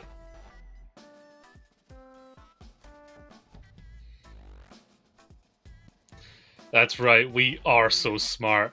Well, Queen's Gambit, they got the checkmate 3-0. It was dominant from them, and we'll get over what we were thinking about it. But again, still joined by Ray, Spec, Sov, and myself. And wow, I think the predictions for this team were definitely correct from most people. We don't need to say who was wrong. We don't need to go over that part. How are those dice feeling? How are those dice feeling right now? I'm going to take these dice, and I'm just going to throw them over there. Are they feeling heavier after that? I wish they were weighted, because then I could guide them a little bit. But what was definitely weighted was Queen's Gambit in this match, because they bodied Eclipse, just to put it plainly there.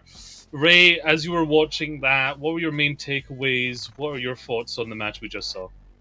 The main takeaways was it was just a team diff. Everyone was on the exact same page. You could tell one team had focused, clearer comms than the other team, and they just had, as I mentioned, that's kind of how I felt about the London Spitfire. When you two-trick some comms and you're really good at it, you are going to dominate a lot of teams. You may come into contact with some of the higher up teams who can play the meta much better, and you might lose to that, but when it comes to these situations, you will dominate. Yeah, Spec, what were yourself? I thought that I was pleasantly surprised by a Weirdo fight.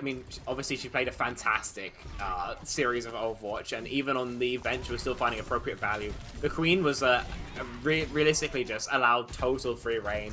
It seems like almost there was an invisibility cloak around her as she just walked into the backhand of the Real Eclipse. And speaking of the Real Eclipse, I think there's a lot to improve coming away from this match. Obviously they have some decent ideas with their comps. I didn't really mind most of them. I think the only weird wrinkle was the monkey they pulled up with the Farah, but a lot of their comp ideas were pretty good. but when actually executing on them, I think we just saw there the particular moment I wanted to talk about a bit, where Photon Storm tries to engage onto 5 players on his own and just gets taken down. You know, a minute before that, the nade connects, but he doesn't have the HP to follow in. These kind of breakdowns in communication, in coordination, a huge issue when we're playing a game as team-oriented as Overwatch. You know, you can be as mechanically talented as you want, but if you can't act as a unit rather than 5 individuals, I think, as Fletch put it, unfortunately, you're going to get cooked like Real Eclipse did here. Yeah, well, there's plenty of time this season to shore up that execution. Sov, what were your thoughts?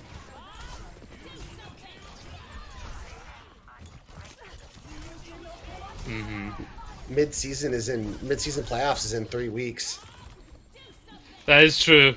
I suppose there's not as much time as they'd maybe like based off of what happened today, but someone I do want to personally shout out here is one of the players there on Queen's Gambit. Nunji on support particularly stood out to me, especially on King's Row. Didn't die a single time against dive comps as well as Anna, and was still able to land massive nades and such. And that's just something that you really want from your backline, and it created a very consistent fight every fight for them, especially on King's Row. So that's what I noticed. Do we have Sov back? Right. Yep. We can hear you.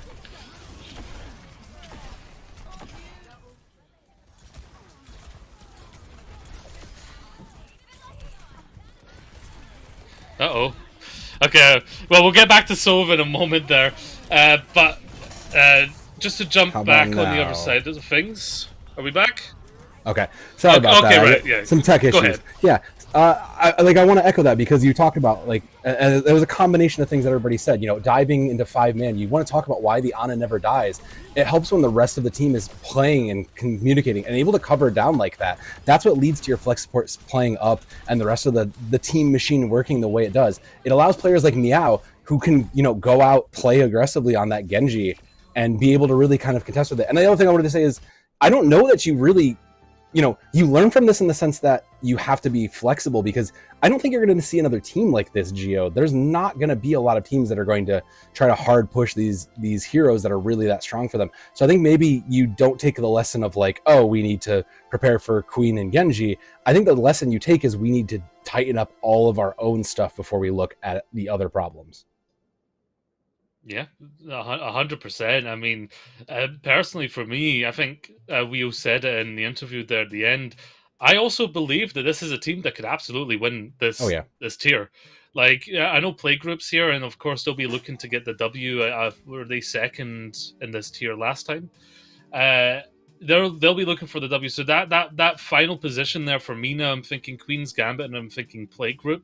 So it's really kind of fleshing out who the top teams are for myself. Spec, so you mentioned you wanted to go over a part of the map there, specifically a specific play onto King's Row. I mean, like I said, I thought about it in the end. There's just not that much to actually extract. It was just a consistent theme throughout this kind of series of weird desyncs coming through. And, I've played with teams before plenty of times, coached them as well, but when you come to desyncs, there's kind of 2 reasons that it's going to happen. One is the kind of more obvious reason where you're just not communicating what you want to do. You're not saying I'm going to nade here, or you're not saying I'm going to mark top left or whatever. And the second reason is just people not communicating when they can't go, which is often, I think, a much harder reason to diagnose. And I think that looks like a big problem for them today. Just constantly, when you're getting poked out, we would have maybe tank gets poked out, and maybe 2 other people trying to engage, or tanks in, and your DPS are half HP, they can't go in. That was a really, really consistent issue. And I think that was probably the biggest thing. I think we mentioned as well in the green room, there was a lack of planning in general, kind of just existing in the front and hoping that they would work out. But, for my 2 cents, I do think that was part of just being a little bit tilted after having been, cooked on 2 maps. It's what happens, and, mental strength, it has to come eventually. It is a skill, but I don't think it's the most pressing issue at all for this team. Yeah, true enough. We did see Eclipse take a couple points there in Clash. They were just unable to get that second point. They were able to defend, and then when it came to like trying to push forward again, they just didn't quite get it. So if we've kind of talked behind the scenes a lot about Clash, Yeah. what would you say really like makes a team better at Clash versus a team that like struggles? I mean, I will go on record as saying I am a Clash non-apologist. I think Clash is a great mode for this following reason. It forces your teams to really kind of come together and make sure your engagements are clean. Make sure you're not just trickling in. This is how you get punished right away, is making sure you don't engage. You know, if you miss it, if someone goes a little early, like Spectratron talked about, if your timing is off as your team, if someone goes a little early, someone pokes a little too long, you will lose those. And I think that was kind of a lot of what happened, is immediately, you know, it wasn't until the last point, until they were able to be right in front of their spawn door, that they could really kind of get a full 5 and get a plan together. Pushing, you know, the Queen's Gambit pushing the tempo of the game aside and kind of deciding when we're going to fight is a different story. But, you know, you could kind of see that Eclipse really struggled to just hit those basics of just, when does my team want to go in? When do we want to take this fight? Do we want to contest right away? And do we take then the space to deny a second fight? Because there were so many second fights that were just kind of let in from Queen's Gambit simply because they weren't guarding the front door. And those are exploitable moments if you're real Eclipse. If I may, actually, Go for it. I do partially disagree. Obviously, we disagreed on Clash before and how much fun it is, but I do think with Queen's Gambit, when they're attacking into last point, which is, you know, the main point that they were losing, then they're going into high ground, they're going into a choke, they've got a long stretch of not cover they have to walk into, and then even when they get onto the objective, they have nowhere to safely position their backline. There's closer spawns as well. This is just one of the hardest points in the game to attack anyway, and because of how long it takes to cap as well, there's 2.5 fights, and it has to be clean. It's like a 2 CP fight. So while I do agree it was a little bit sloppier for them and they were making some mistakes, I think it's also just worth remembering that you need to be really quite superior to your other team to take that last fight on Clash clean. Oh no, I'm not going to disagree to that at all. Like I think, number one, we're all still learning the mode. It's still very fresh for a lot of these players. And number two, like you said, it's not a game that's designed to be finished. It's really not. They really want you to earn it. Not similar in a way to push. So I will concede that point to you in that regard. Like, not saying that Queen's Gambit finishing it was like, you know, insignificant. That was a huge thing for them. So especially in that time frame, we were looking at that, like that time, how quickly they did it is genuinely impressive and is more a comment on their success. Yeah, true enough. I mean, we've talked about Clash like behind the scenes a lot there while watching it, and we do have like different ideas. I'm still feeling it out myself. I've not had a lot of time since it came out to actually like get my hands on it and play it. Ray, do you have a Clash take for the mode itself?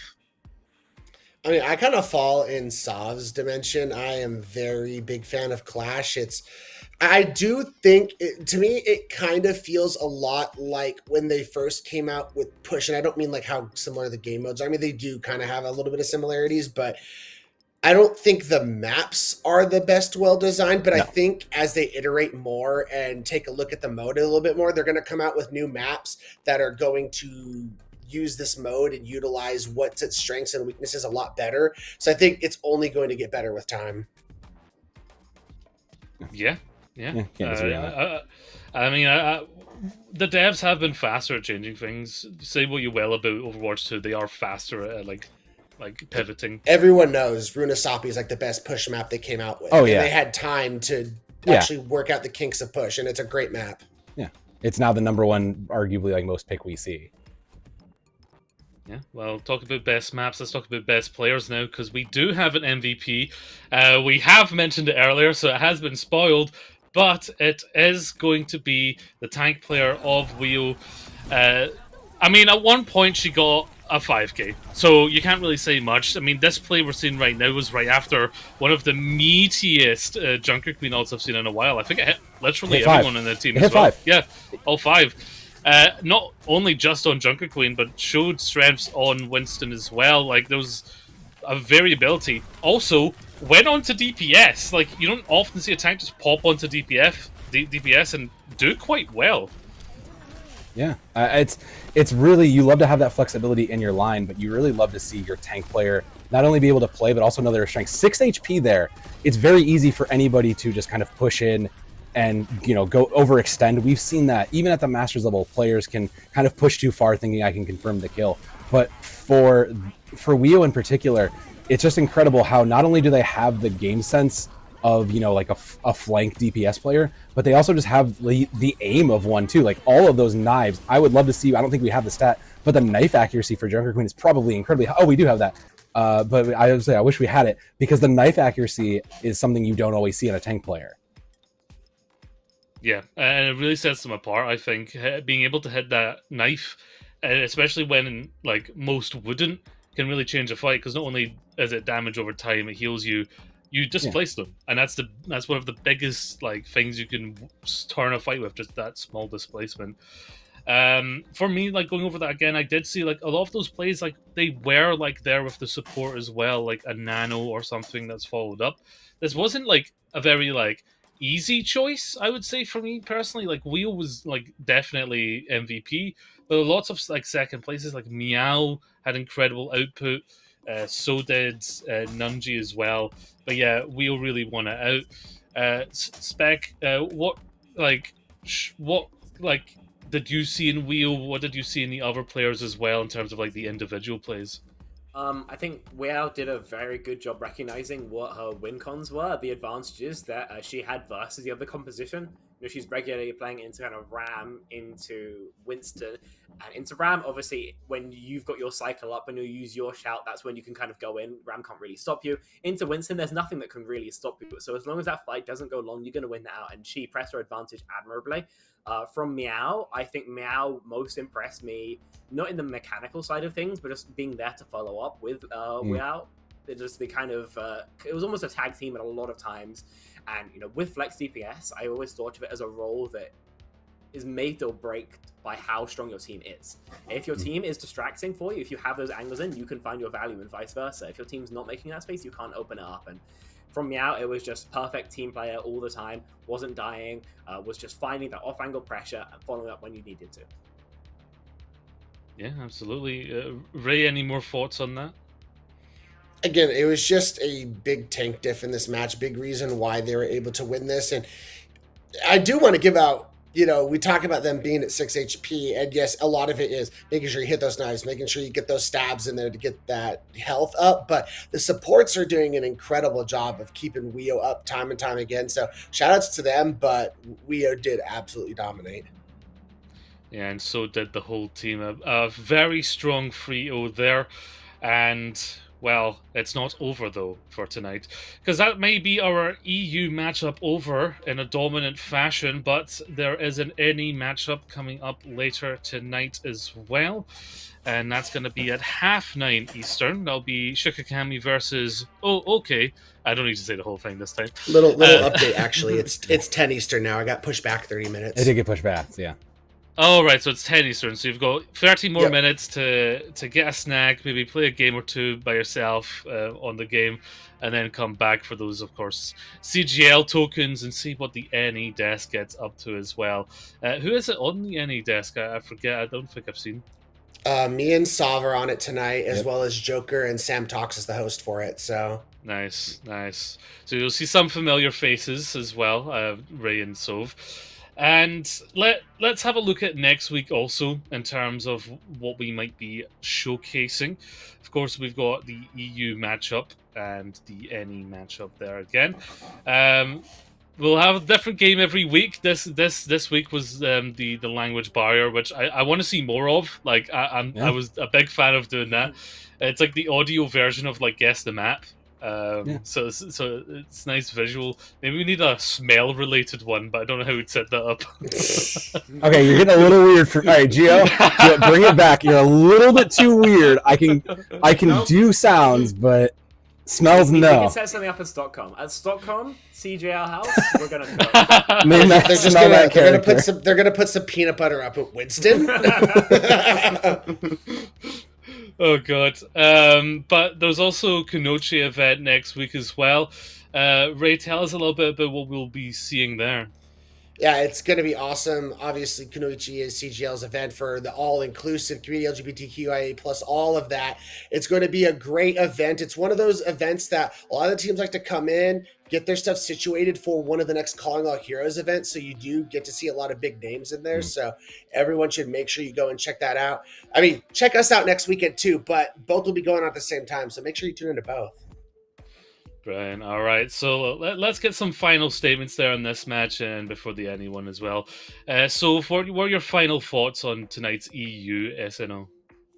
The Masters division is shaping up to be quite diverse, especially from watching, and doing one of the EU. I think we saw NA Masters last time, but this whole Masters bracket really is kind of showing you, at least showing me, that there is still quite a bit of flexibility amongst these players, and we're still not as locked into that 2 core. So I think that with the rest of the season coming up ahead, there's still time for all these teams to find their stride, whether it's in the meta or outside the meta. And I'm very curious to see how these teams evolve given how the game has evolved. 100%. Spec, any thoughts? I mean, exactly as Serv said, really, we've seen that plenty of teams really don't want to go towards the meta, and I think a lot of them are going to find success avoiding that. I think what's going to make the biggest difference then in the next 3 weeks is for teams to decide which one is a better fit for them. Yeah, that is a great point, actually. Ray, final thoughts? Yeah, to me, I'm just very excited to see how these teams progress. Like, I really hope eventually we get, or someone, whether us or the regular season, someone's got to grab that Queen's Gambit and Plate Group game. It's going to be absolutely insane. I'm very much looking forward to see how that shapes out.